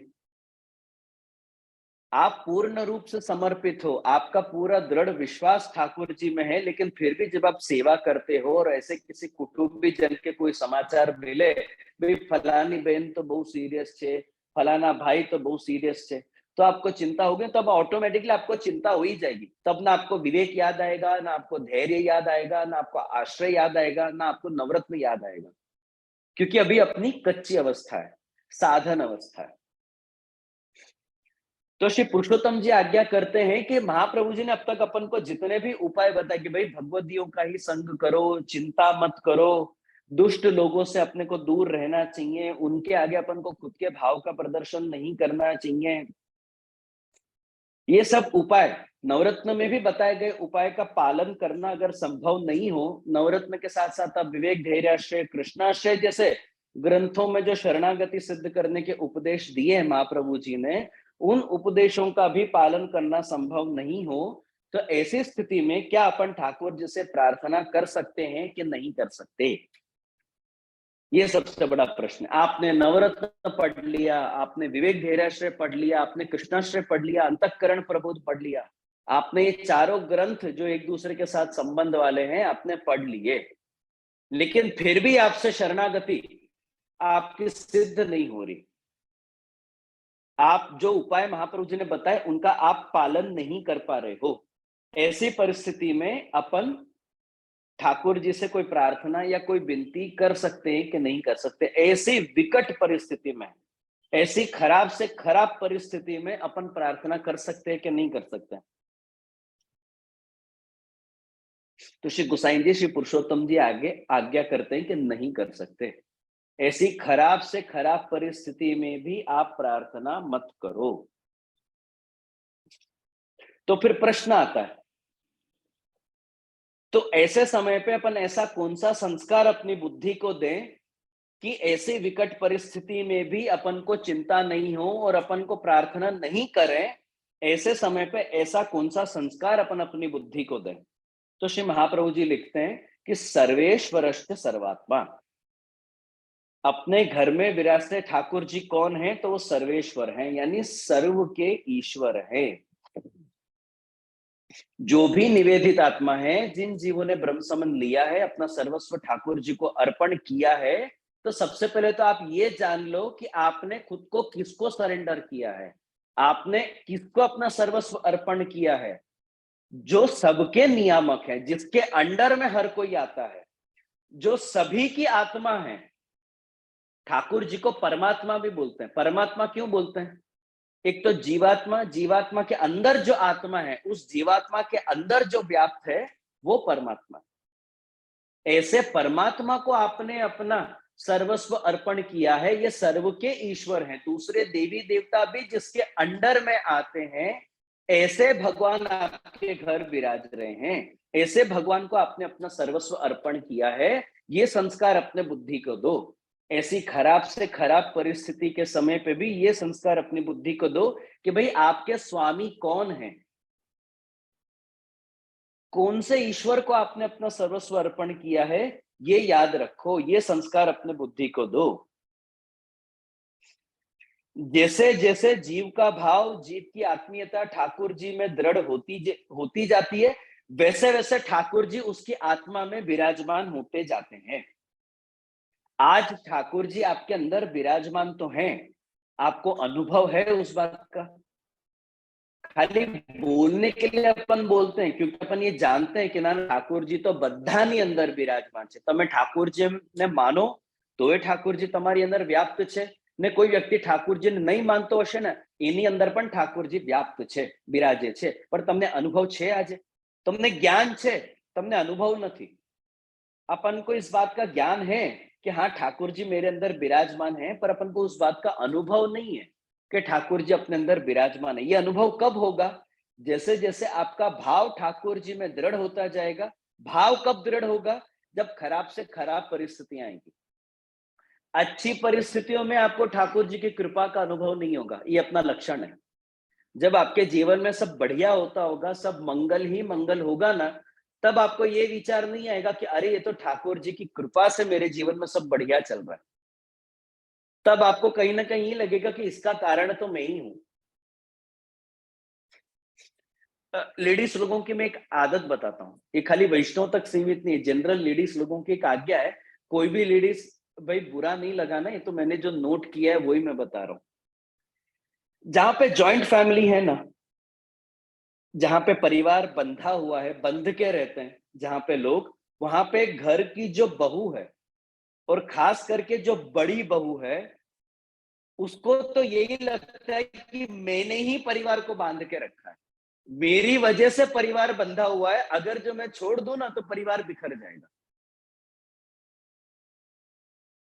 और उस टाइम पे बड़ी बहू को बहुत बार ये लगता है कि अगर उस घर में कोई छोटी बहू होगी ना, तो उसको लगता है ये थोड़ी परिवार को बांध के रखती है,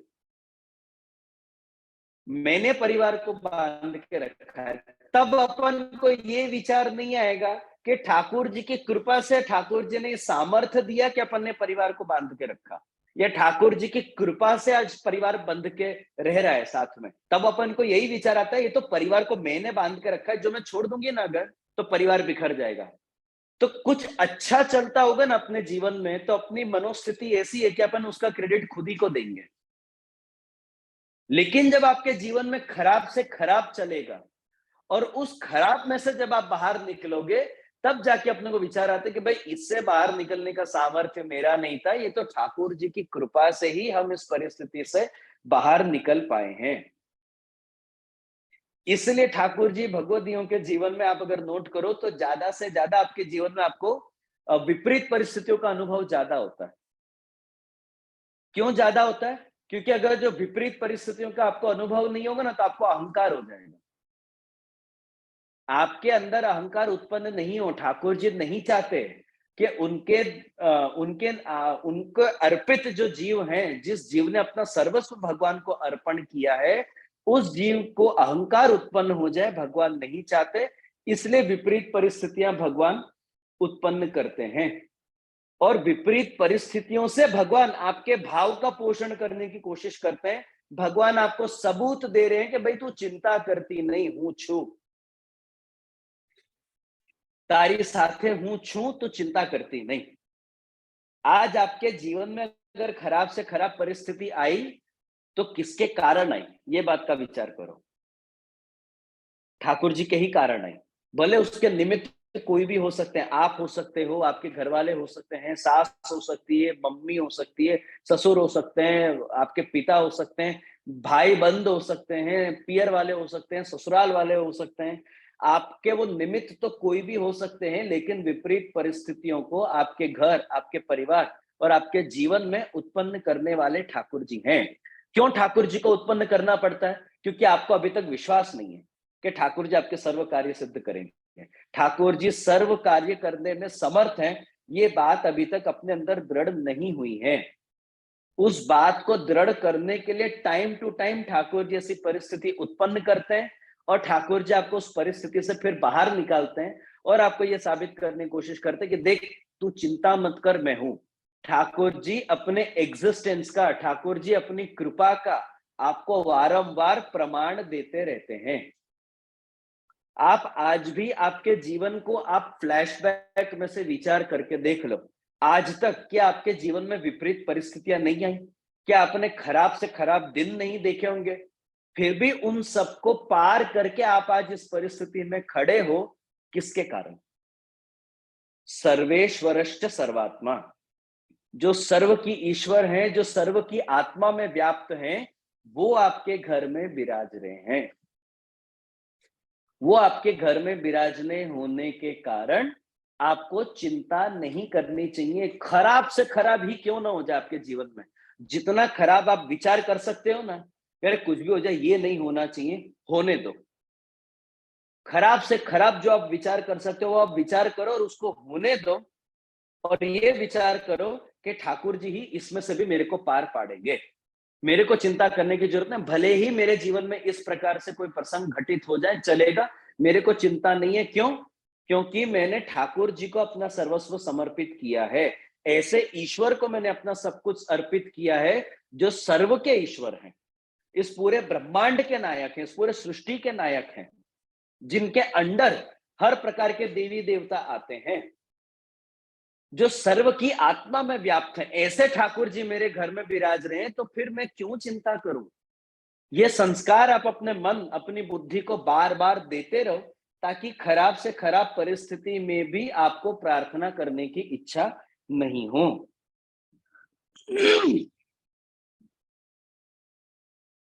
तो प्रश्न ये आता है, श्री गोसाई जी एक प्रश्न और कर रहे हैं कि भाई जो निवेदित आत्मा है, जिन्होंने अपना सर्वस्व भगवान को अर्पण कर दिया है, चलो मान लिया उनको तो चिंता करने की जरूरत नहीं है, लेकिन जो निवेदित आत्मा नहीं है, जिनका आश्रय भाव अभी तक दृढ़ नहीं हुआ है, ऐसे वैष्णव प्रार्थना कर सकते हैं कि नहीं कर सकते? दामोदर दास अरसानी, कृष्णदास मेघन, दामोदर दास संभर वाले, सूरदास जी जैसे वैष्णव की तो बिना प्रार्थना के ही भगवान उनका हित कर देंगे, क्योंकि वो उस कोटि के जीव हैं। हमारी तो उनके साथ कोई कंपैरिजन ही नहीं है, कोई मेल मिलाप ही नहीं है, दूर दूर तक हम उन वैष्णव जैसे बन नहीं सकते, तो जैसे हमको तो प्रार्थना करना ही पड़ेगा ना। तो गुसाइन जी आज्ञा करते कि नहीं, आपको प्रार्थना करने की जरूरत नहीं है, क्योंकि ठाकुर जी सर्व की आत्मा में व्याप्त हैं, सर्वेश्वरश्च सर्वात्मा।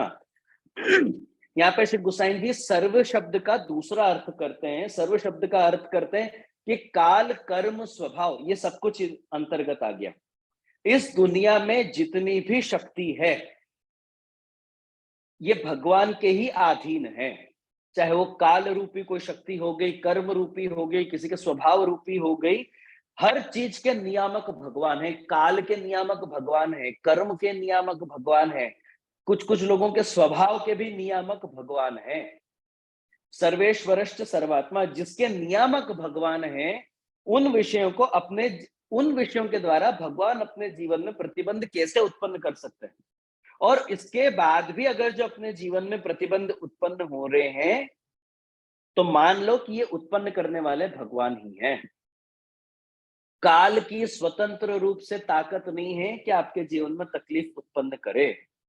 कोई भी कर्म की स्वतंत्र रूप से ताकत नहीं है कि भगवदियों के जीवन में प्रतिबंध उत्पन्न करे।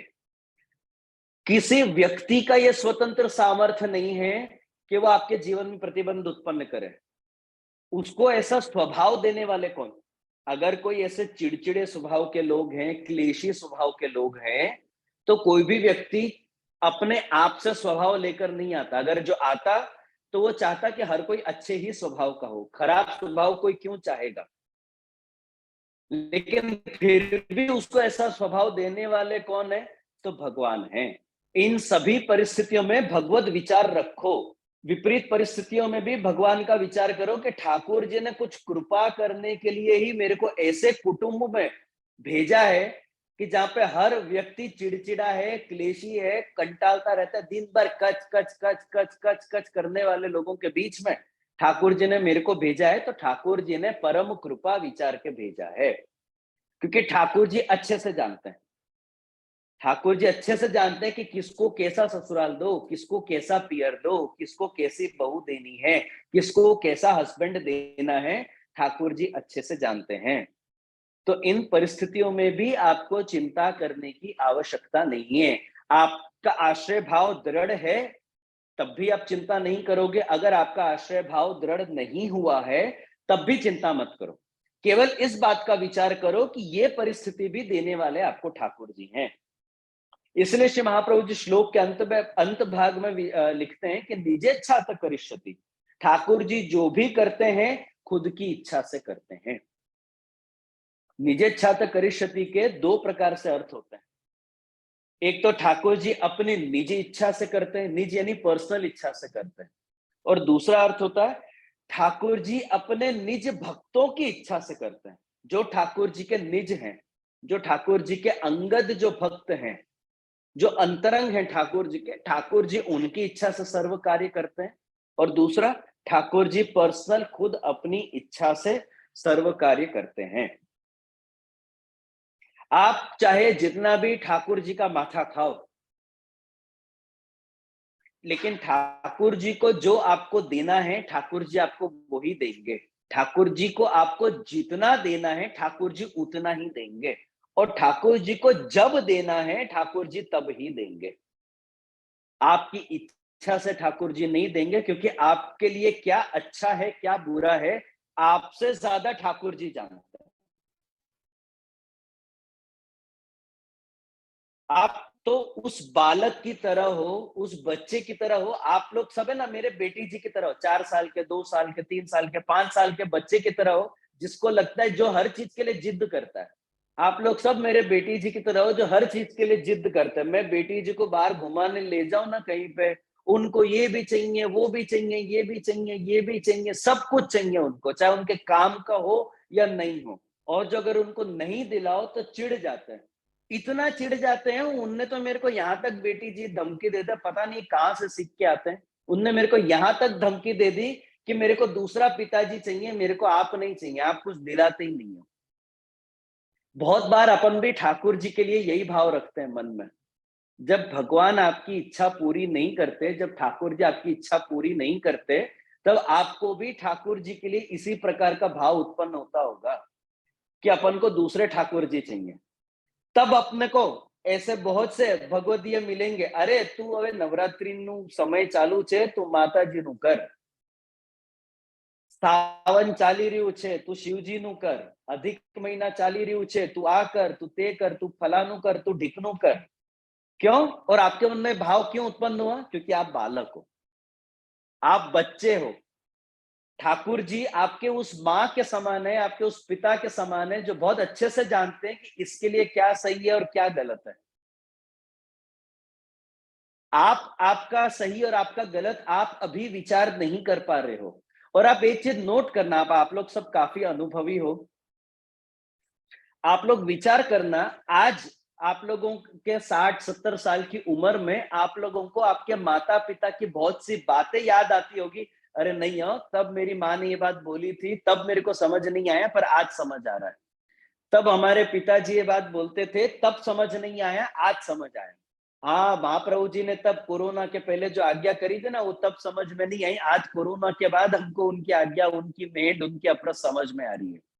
तो बहुत बार ऐसा संभव है कि अपन को, क्योंकि अपनी बालक बुद्धि है, अपन अपना हित नहीं जानते हैं आज के समय पे, पर कल को चल के जब अपनी मेच्योरिटी बढ़ेगी, जब अपनी समझ बढ़ेगी, जब अपना भाव दृढ़ होगा, तब अपन को समझ आएगा कि अच्छा हुआ ठाकुर जी ने उस टाइम पे वो कार्य नहीं किया। कल जाके आपको पहले की बात याद आएगी और आपको लगेगा कि अच्छा हुआ ये नहीं हुआ। अगर जो तब हो जाता तो मेरे को और आगे चल के मेरी तकलीफ और बढ़ जाती।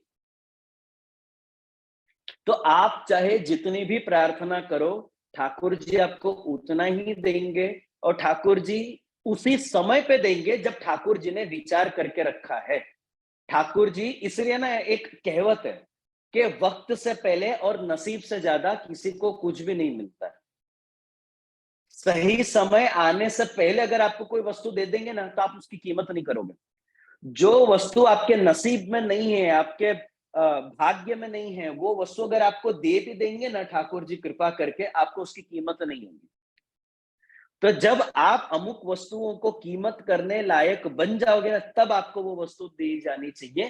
तभी आप उसको संभाल के रखोगे, तभी आपको उसकी कीमत रहेगी, और तभी आपको ये विचार रहेगा कि ठाकुर जी की कृपा से आज ये मेरे जीवन में हुआ है। आज ठाकुर जी के विषय में यही है। आज अपन सभी वैष्णव को इतनी सरलता से ठाकुर जी प्राप्त हो गए हैं ना, कि अपन उनकी कीमत नहीं करते।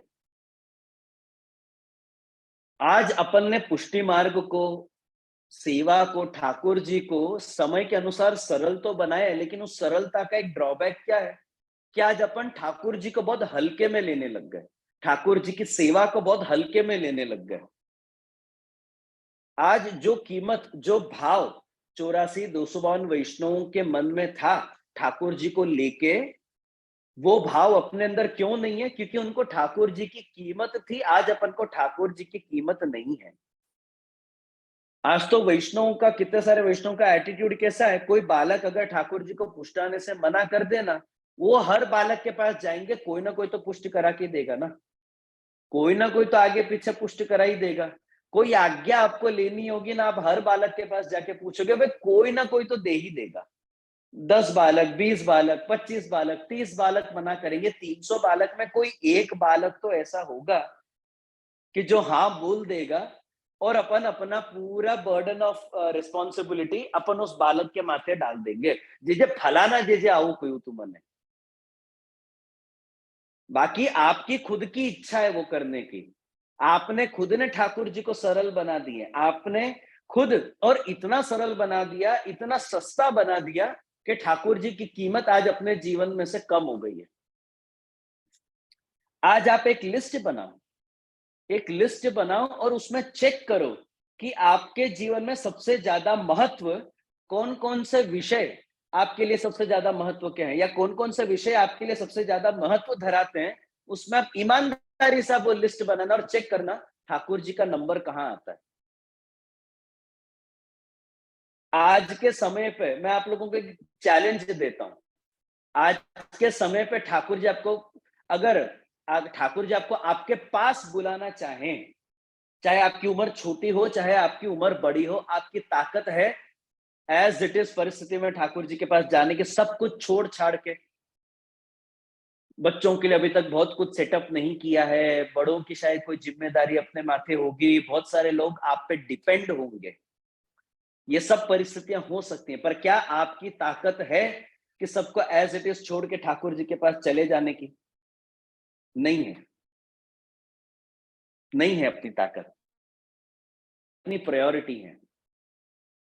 नहीं नहीं जी अभी कैसे? इसलिए ठाकुर जी कृपा करके अपन से बात नहीं करते, इसलिए ठाकुर जी ने कृपा करके अपन पे अधिक कृपा नहीं करी है। ठाकुर जी ने अपन पे अगर 84 201 वैष्णव जैसी कृपा नहीं करी है ना, वो भी ठाकुर जी ने अपनी कृपा ही विचार करी है, क्योंकि ठाकुर जी जानते हैं इसकी हालत अभी ऐसी नहीं है कि मैं यहाँ बैठ के बेनूनाथ करूं और ये सब छोड़ छाड़ के मेरे पास आ जाए। इसकी परिस्थिति ऐसी नहीं है, ठाकुर जी अच्छे से जानते हैं। इसलिए महाप्रभु जी श्री गुसाई जी यहाँ पे आज्ञा करते हैं कि सर्वेश्वरश्च सर्वात्मा निजेच्छात करिष्यति। मेरे ख्याल से मेरा समय यहाँ पे लगभग पूरा होता है। 5-10 मिनट का समय अभी भी बाकी है, क्योंकि कल मुझे स्मिता बेन ने बताया कि बहुत से वैष्णव को डाउट पूछना था, लेकिन मैं जल्दी मैंने ग्रुप छोड़ दिया, मीटिंग छोड़ दी थी, इसलिए मैं आज का सत्र यहीं पे पूरा करता हूँ। बाकी श्री महाप्रभु जी की, श्री गुसाई जी की वाणी अगाध है, अपन सब अपने अपने अधिकार अनुसार ही समझ पाते हैं।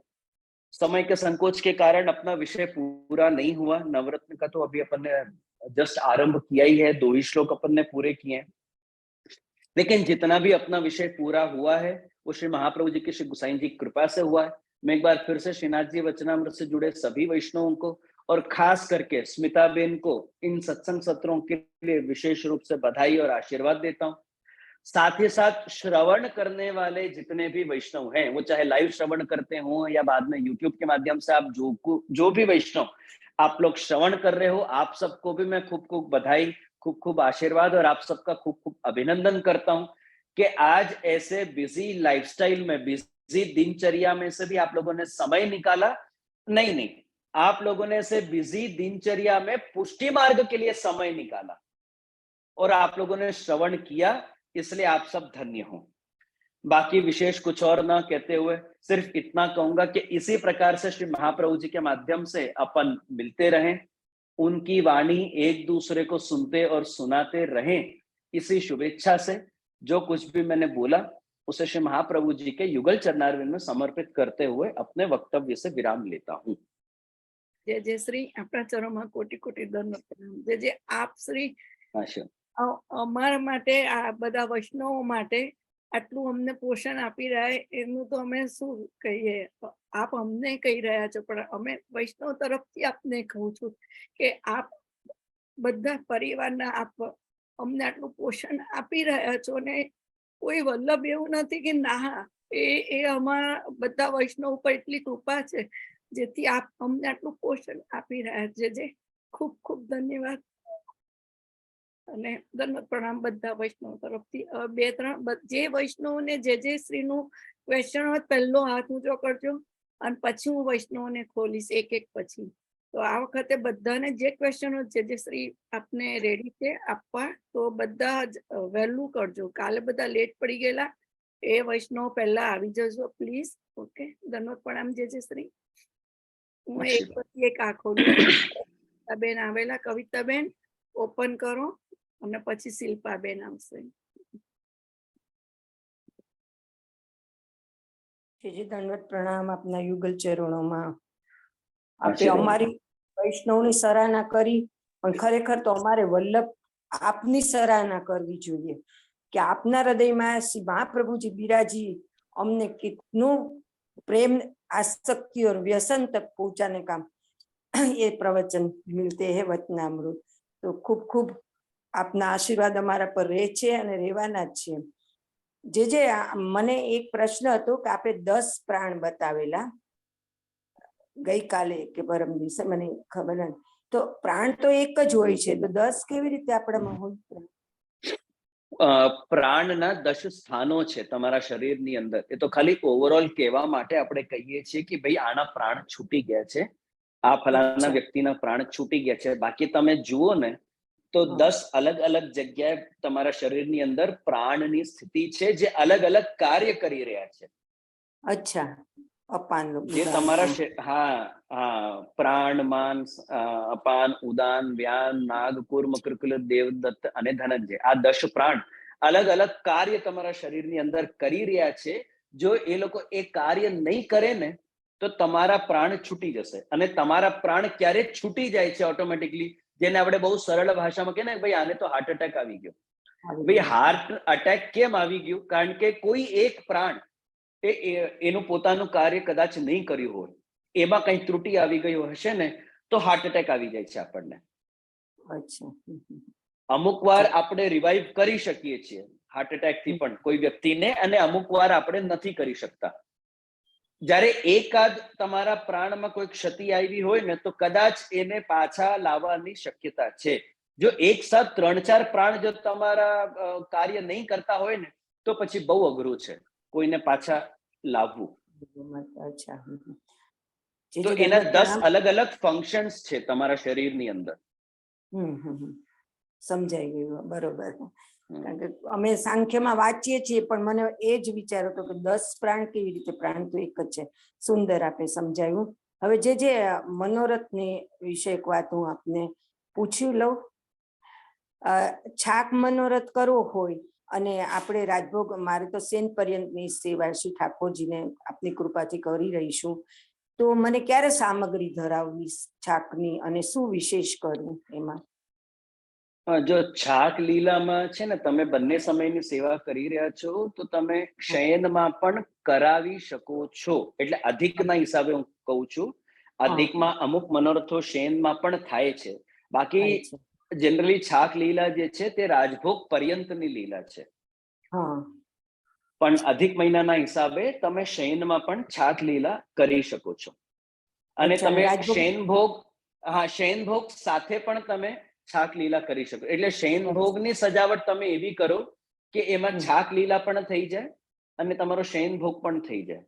એ રીતે પણ તમે કરી શકો છો. બાકી નહીં તો ખરેખર જુઓ તો છાક લીલામાં ઠાકોરજી ફલ ફૂલ જ આરોગતા હોય. આ તમારી ઉત્થાપનના સમયની જે સેવા છે ને, જે ભીડનીઓની સેવા છે, એ ખરેખર છાક લીલા છે. જે ઠાકોરજી આજે ફલ આરોગી રહ્યા છે, એ ફલ જે છે આરોગવાનું જે કાર્ય, એ છાક લીલા છે ગ્વાલબાલ સાથે. અને જે ભોજન થાળીમાં કેવી રીતે કરવાનું? ભોજન થાળીમાં સખડી પણ ધરાવાય છે. છાક લીલામાં સખડી નથી ધરાવાતી. પણ અધિકમાં તમારે આ બંને મનોરથોને તમારે મર્જ કરીને કરવા હોય તો તમે કરી શકો છો કે જેમાં તમે ફલ પણ ભોગ ધરો, સખડી પણ ભોગ ધરો તો ધરાય, પોસિબલ છે. અને સેનમાં કરી શકીએ ને, નિયમનો રાજભોગ અમે કરી લઈએ, પછી સજાવટ એ પ્રમાણે કરીએ. ગ્વાલ બાલ બધાને અધિક મહિનો છે માટે સંભવ છે, બાકી નહીં તો આ રાજભોગ પછી અને આ ઉત્થાપન સમયની લીલા છે. અચ્છા, એટલે બંનેનો ભાવ અમે કરી શકીએ, ફળ ફૂલ બી ધરી શકીએ, અનસખડી સખડી બધું જ અંદર હા. ઠાકોરજીને ધરાવી શકીએ. ખૂબ ખૂબ સુંદર. બસ આપના આશીર્વાદ બંને હસ્તથી અમારા પર રહે અને ભગવત ભાવ વધતો રહે એવી આપના ચરણોમાં વિનંતી છે. જે ખૂબ જ્યારે જ્યારે આપને હસમુખો ચહેરો અને જ્યારે આપનું વચનામૃત હોય છે તેટલું અંદરથી આનંદનો ઉલ્લાસ આવી જાય છે અને પુલકિત થઈ જાઉં છું કે આજે શું વિશાલ બાબા ભગવત ભાવથી અમને પ્રેરિત કરીને સેવામાં ઉછાળ લાવશે પ્રેમનો. એટલું બધું અમને આનંદ આવે છે. દંડવત પ્રણામ બહુજીને આપને, સેવ્ય સ્વરૂપને બી આપના. જે દંડવત પ્રણામ. જે એ જે બોલે ને અમે પણ કહી રહ્યા સેમ જે શ્રી. એટલું સરસ ઇન્ડિયા વાળા જેવું બોલતા નતા આવડતું. ટ્રાય ટુ જે શ્રી. શિલ્પાબેન છે અને શિલ્પાબેન 1 મિનિટ, એક ઇન્દુબા છે, એમને બહુ આવડતું નથી ખોલતા. ઇન્દુબા એ જે પહેલે જ દિવસથી કંઈક ક્વેશ્ચન પૂછવાના હતા. ઇન્ડિયામાં રહે છે ઇન્દુબા. ચલો હમણાં પછી ખોલશે. શિલ્પાબેન તમે પૂછી લો. જે દંડવત પ્રણામ. મને જે બી પ્રશ્ન હતા ને એ મેં ઘણા બધા સવાલોના જવાબ મને મળી ગયા અને જે મૂંઝવણ હતી એ મને મળી ગઈ. બધું જે મારે પૂછવું હતું એ બી ઘણા વૈષ્ણવે પૂછી લીધું છે. એટલે તમે પુસ્તકનું મસ્તકમાં પહોંચાડી દીધું છે. હવે અમલમાં અમારે મૂકવાનું છે બસ. આશીર્વાદ, ખૂબ ખૂબ આશીર્વાદ. રક્ષા, હેલો, ઓપન કરો. Okay, hello. હા હા, દંડવત પ્રણામ. જે આશીર્વાદ. આપણે એમ કીધું કે આપણે પેલું શું કહેવાય, એક મિનિટ, આપણે ગ્રહણ ને એવું હોય કે પછી ગ્રહણ હોય કે પછી આપણે કોઈ દિવસ ક્યાંય બહાર ગયા હોય, આવીએ આપણે લેટ અને ત્યારે ઠાકોરજીને પછી ભોગ ધરીએ આપણે માનભોગ તરીકે, તો એ આપણાથી લેવાય કે ના લેવાય? ગ્રહણમાં જે તમે ભોગ ધરો છો ને એ પરિશ્રમ ભોગ છે, તો એ પરિશ્રમ ભોગ આપણાથી ન લેવાય. અને આપણે ક્યાંય બહારગામ ગયા હોય અને આપણે લેટ આવીએ ત્યારે પછી આપણે માનભોગ ધરીએ, વિશેષ ભોગ લેટ થઈ ગયો એટલે ઠાકોરજીને પરિશ્રમ પડે. લેટ આવી એટલે કોઈ પણ જાતે તમે કરજો. પરિશ્રમ ભોગ એને શબ્દ આપો છો ને કે ભાઈ જે આ પરિશ્રમ ભોગ છે, તો પરિશ્રમ ભોગ તમારાથી ન લેવાય. કોઈ પણ કારણથી જો તમે પરિશ્રમ ભોગ ધરતા હો, એ પરિશ્રમ ભોગ લેવાતો નથી. પછી તો આપણે એ પરિશ્રમ ભોગ કરવાનું. ગાયને આપી દો. અગર જો ગાયનો ઓપ્શન નહીં હોય તો કોઈ XYZ કોઈ વ્યક્તિ હોય, કોઈ ગરીબ હોય કે કોઈ ભૂખ્યા કોઈ એવા વ્યક્તિ તમને દેખાય તો એમને આપી દો. ઇન્ડિયામાં તમે કદાચ સમુદ્રમાં તમે નાખી શકો છો, વિદેશમાં તમને કદાચ એ ઓપ્શન પણ નહીં મળે, તો તમે કોઈ જગ્યાએ એવી જગ્યાએ તમે એને પછી ગાર્ડનમાં કે કોઈ ઝાડમાં કે કુંડામાં પધરાવી દો કે જ્યાં તમારો પગ નહીં પડે. અને આપણે ક્યાંય આપણે માનો કે આજે લગ્નમાં જવાનું હોય ને આપણે ક્રમ વહેલો કરી અને ઠાકોરજીને પોઢાડી દઈએ, તો એવી રીતે થાય ખરું? તમે મને આપે કીધેલું પણ જરાક મારું મિસ થઈ ગયું. અગર જો તમે સેવા વહેલું પહોંચીને જઈ શકતા હો તો જરૂરથી જજો, પણ બને ત્યાં સુધી પ્રયત્ન કરજો કે ઠાકોરજીનો જે તમારો સેવાનો સમય છે એને બહુ ડિસ્ટર્બ ના કરો. જ્યાં સુધી તમારી પાસે ઓપ્શન છે કે ઠાકોરજીના સમયને ડિસ્ટર્બ કર્યા વગર આપણે લૌકિક પ્રસંગોમાં જઈ શકીએ, ત્યાં સુધી એવા પ્રયત્ન કરો. જ્યારે તમારી પાસે છૂટકો નથી હોતો ને, ત્યારે ઠાકોરજીનું જે મૂળ સમય છે એને તમે ડિસ્ટર્બ કરો. બને ત્યાં સુધી પ્રયત્ન કરો કે સેવાનું જે એક સમય તમે ફિક્સ કરી રાખ્યો છે કે આ મારા પ્રભુનો મંગળાનો સમય છે, બને ત્યાં સુધી કોશિશ કરો કે તમે એ સમયને ડિસ્ટર્બ નહીં કરો.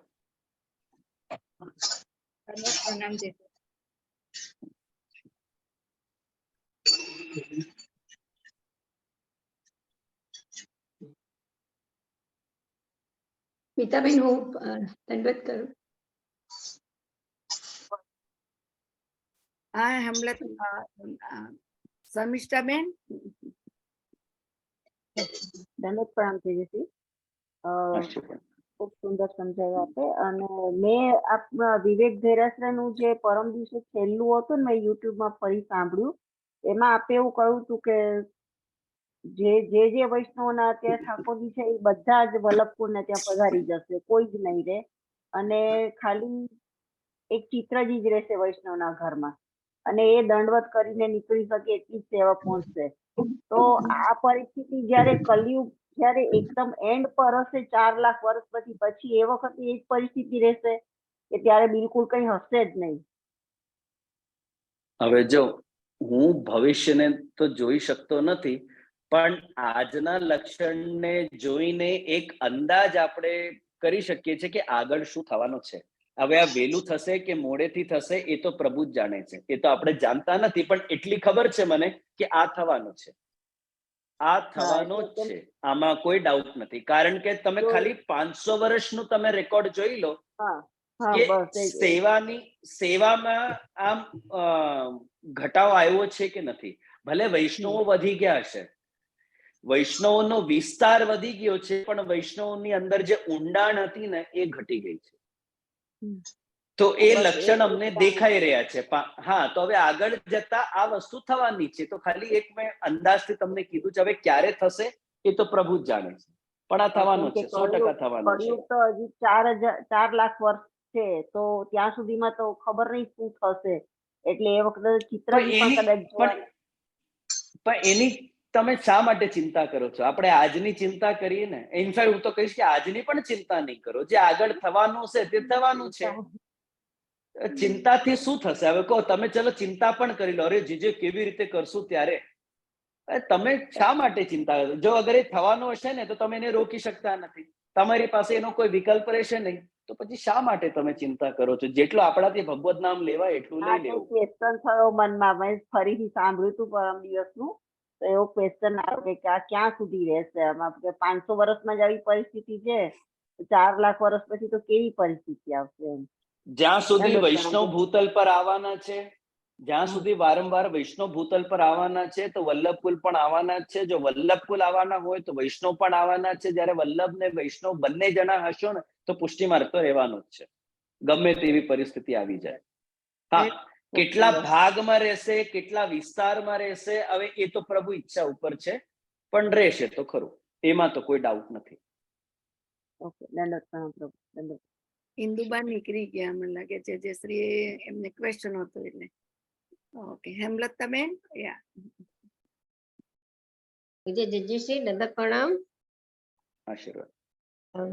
વચનામૃતમાં ખૂબ જ આનંદ આવ્યો. મારો પ્રશ્ન એ છે કે લૌકિક ગતિ એટલે શું? लौकिक गति? हाँ, लौकिक गति का अर्थ ये है कि आप लौकिक में अटक के रह जाओ. ब्रह्म संबंध लेने के बाद भी, या आपके घर में ठाकुर जी विराजने के बाद भी आप पूरा दिन आप लौकिक में ही आप अटक जाओ, उसको लौकिक गति कहते हैं.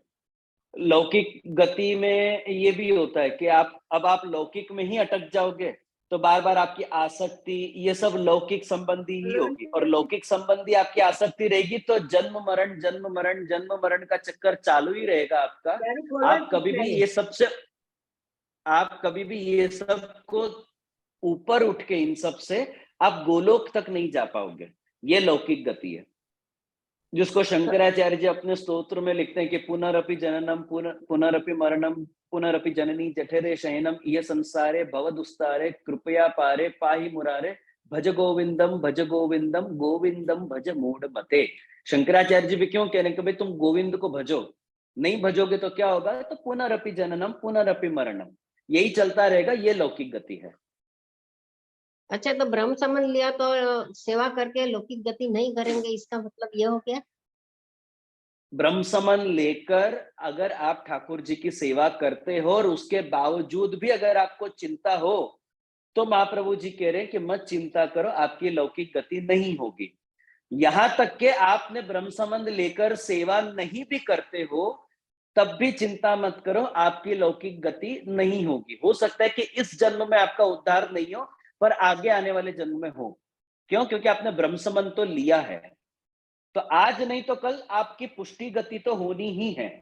कब होगी ये आपके कर्म पे आधारित है। इस जन्म में हो जाए तो बहुत अच्छी बात है, और आगे आपको अगर आप कर्म ऐसे करो कि आपके 2, 3, 4, 6 जन्म लेने पड़े तो 6 जन्म सही, पर 6 जन्मों के बाद भी जो अगर आपकी अंतिम गति होगी तो पुष्टि में ही होगी, इधर उधर नहीं होगी।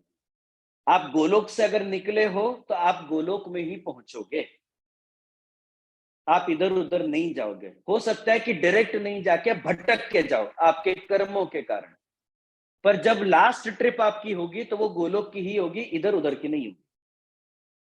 तो अब ये आपका अंतिम जन्म होगा कि इसके बाद आप और जन्म लोगे, ये आपके इस जन्म के क्रियाओं पे निर्भर करेगा, कर्मों पे निर्भर करेगा। अब एक बहन ने पूछा ना कि जैसे आज से 4 लाख वर्ष के बाद क्या होगा, हमसे तो इतना भी नहीं होगा, तो कोशिश करो कि तब तक अपन को वापस भूतल पे नहीं आना पड़े। रिटर्न टिकट कटवा के मत जाओ, यहां से वन वे टिकट लेके जाओ। ऐसी कोशिश करो कि ठाकुर जी आपको वन वे टिकट दें, वापस नहीं आना पड़े, कि ऐसा टाइम अपन देखें। हाँ, मैं पर्सनली, मेरे से पूछो तो मेरी पर्सनल इच्छा ऐसी जरूर है कि जब कल की अवतार हो तो ठाकुर जी मेरे को जन्म दें, साक्षात भगवान के दर्शन करने का मेरे को एक मौका दें। तो वो इच्छा मेरी एक जरूर है, लेकिन वो अवतार के समय पे भी ठाकुर जी मेरे को जन्म देना तो पुष्टि मार्ग के बाहर मेरे को जन्म नहीं चाहिए, चाहिए तो पुष्टि के अंतर्गत ही चाहिए। जो ठाकुर जी मेरे को 2 सिचुएशन देंगे ना, देख कल के अवतार के टाइम पे मैं तेरे को भूतल पे जन्म दूंगा, पर पुष्टि मार्ग में तेरी स्थिति नहीं होगी। मैं बोला नहीं चाहिए मेरे को, आप रखो अपने पद, मेरे को नहीं चाहिए, उससे तो मैं आपकी सेवा गोलोक में कर रहा हूँ, वो ज्यादा अच्छा है मेरे लिए। तो कोशिश करो कि अपने को वापस नहीं आना पड़े ऐसे खराब दिन देखने के लिए। ओके जी, धन्यवाद प्रणाम। ઇન્દુબા તમારો ક્વેશ્ચન હતો, પૂછવો છે જેજેશ્રીને? ઇન્દુબેન, હા હા પૂછો. ઇન્દુબા બોલો. હા બોલું. મારો પ્રશ્ન હતો પણ મારો જવાબ પણ મળી ગયો જેજેશ્રી. ઓકે એમના વચનામૃતમાં. ઓકે. અમારે ખૂબ સુંદર. બધા અમદાવાદ રહેવા જાય છે બધા. એ અધિક મહિના પછી મારે બી અમદાવાદ જવું પડશે, એકલી રહેવાની ના પાડે છે બધા. એટલે કહ્યું ને કે હરિનું ચરણ રાખો. ઠાકોરજીને કીધું કે ભાઈ તમારે જ્યાં બિરાજવું હોય ત્યાં બિરાજો, એમ વાત કરી મેં ઠાકોરજીને. મારો સવાલનો જવાબ આવી ગયો અંદર. જેથી ધન્યવાદ ખૂબ પ્રણામ. સુંદર આશીર્વાદ. બધા વૈષ્ણવને ખૂબ ખૂબ આશીર્વાદ. કોઈના પ્રશ્નો બાકી રહી ગયા છે? હા, જે હજુ છે, જે હજુ 2 જણના હાથ મૂક્યા છે. 1 મિનિટ છે. આખું હા બોલો. હેલો, કંચન. હા ધન્યવાદ પ્રણામ જે આશીર્વાદ. જે આપણે ભાગવતજી છે ને એવી રીતે આપણે સુબોધનીમાં બી ભાગવતજી છે, પણ હવે એમાં કઈ અમે ચાલુ કર્યું પણ મને કઈ સમજ નથી પડતી, તો આપણે શું કરવું? સુબોધનીજીને બંધ કરી દેવી. બંધ કરીને તમે ઠાકોરજી પાસે મૂકી દો. મહાપ્રભુજીને વિનંતી કરો કે પહેલા તમારું બેઝ સ્ટ્રોંગ થાય. તમે વાર્તાજીથી ચાલુ કરો, 84-252 વાર્તાજી કરો, શિક્ષાપત્ર કરો, ષોડશ ગ્રંથ કરો, તમારું બેઝ પાકું કરો. પછી સુબોધનીજીને સમજવામાં તમને સરળતા રહેશે. તમે ડાયરેક્ટ સુબોધનીજી ખોલીને બેસશો ને, ભલે તમે તમારા જીવનકાળમાં અઢળક વાર તમે ભાગવત સાંભળી હશે, પણ સુબોધનીજીને સમજવા માટે એક બેઝ જરૂરી છે. પહેલા આપણે મહાપ્રભુજીને તો સમજીએ, પછી આપણે સુબોધનીજીને સમજશું. આપણે મહાપ્રભુજીને જ સમજતા નથી તો પછી એમની વાણી એટલે સુબોધનીજીની વાણી ક્યાંથી સમજ પડશે આપણને? પ્રણામ. જે દાંડવત પ્રણામ. સોરી સ્મિતાબેન, વચ્ચે એક જ મિનિટ જે આપણે ડિસ્ટર્બ કરું છું, પણ અતિશય શબ્દો જે સ્મિતાબેન કહી છે એવું કેટલું કહેવા મથું કહી ના શકું, શબ્દ પણ મારા લાચાર છે. પ્રભુ એટલી અવિરત આપની વાણી છે કે અમે બસ બધા આમ મુગ્ધ થઈને સાંભળી રહ્યા છીએ સૌ. જે એક પુરુષોત્તમ સહસ્ત્રનામ અત્યારે પુરુષોત્તમજીના પેલામાંથી વાંચીએ છીએ, એક જ એમાં પૂછવું હતું આપને. એક જે સ્તોત્રમાં આવે છે, વાક્યાતિ ગામી યમુના હલા આકર્ષણ વૈભવ. ગુજરાતીમાં એવું લખ્યું છે જે કે બલદેવજીના વાક્યનું ઉલ્લંઘન કરનારા યમુનાજીનું આકર્ષણ કરવાના સામર્થ્ય વાળા. જે એ વાક્યમાં કઈ આમ સંબંધ સમજી નહોતો શકાતો કે યમુનાજીનું આકર્ષણ કરવાના સામર્થ્ય વાળા અને બલદેવજીના વાક્યનું ઉલ્લંઘન કરવા વાળા. જે કઈ પ્રકાશ પાડશો પ્લીઝ? એ છે ને, મારે જરા એકવાર રેફર કરીને કેવું પડશે, કારણ કે એના પેલાના પણ એક બે નામ ને એના પછીના પણ એક બે નામ ને સમજીને સમન્વય બંનેનું બેસાડી પછી મારે સમજાવવું પડશે કે આ કયા સંદર્ભમાં આ વાત કહી છે. તો એ તો અલગથી મારે રેફર કરીને જ કેવું પડશે. હું કોઈ આટલો સમર્થ નથી કે તમે શાસ્ત્રમાંથી ગમે તે જગ્યાથી તમે પૂછી લો ને હેન્ડ ટુ હેન્ડ તમને જવાબ આપી દઉં. એટલી કૃપા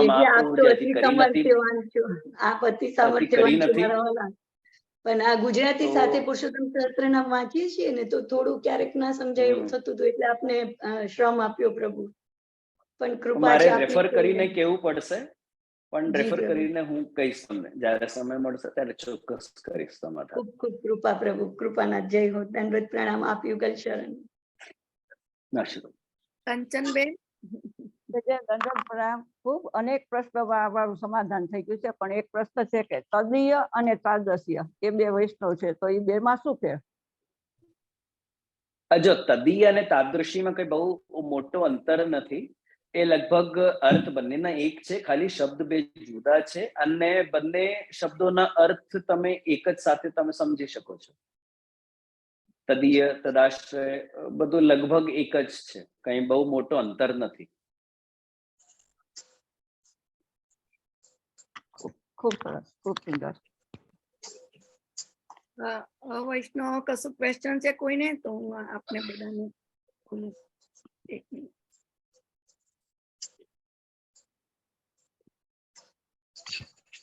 ચલો, જો કોઈને કોઈ પ્રશ્ન નહીં હોય તો પછી આપણે મળીએ. પ્રણામ.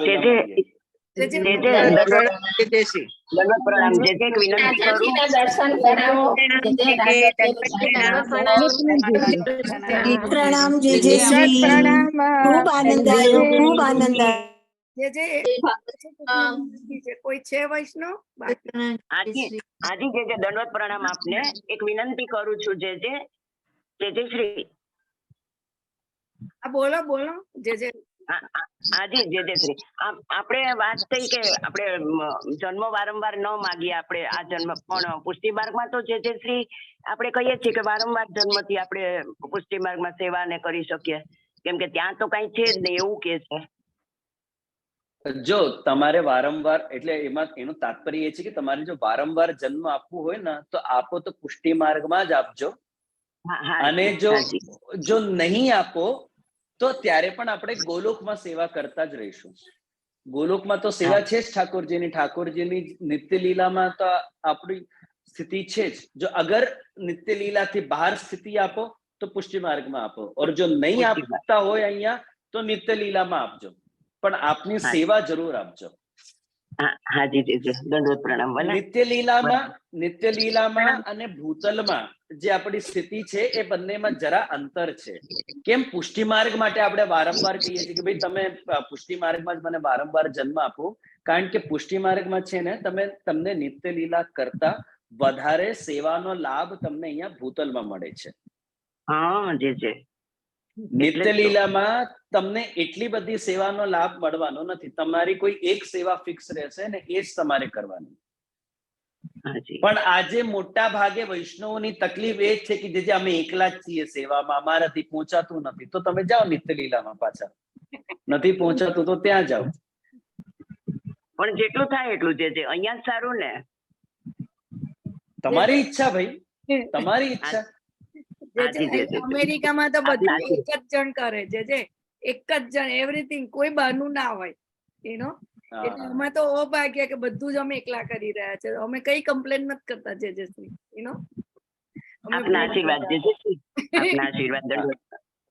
આશીર્વાદ. સવાલ છે પૂછી. दंडवत प्रणाम राजा जी को, दंडवत प्रणाम. कैसे हैं राजा जी? आशीर्वाद है सभी वैष्णवों को, खूब खूब आशीर्वाद। दंडवत प्रणाम। दंडवत प्रणाम जय जय श्री खूब आनंद आयो प्रणाम भाऊजी। બહુ ભાગ્યા બહુ બેટીજી કઈ ગાયબ થઈ ગયા બેટીજી? જય જય શ્રી આપના યુગલ યુગલ સ્વરૂપ ને કોટી કોટી દંડવત પ્રણામ જોઈએ. સવાલ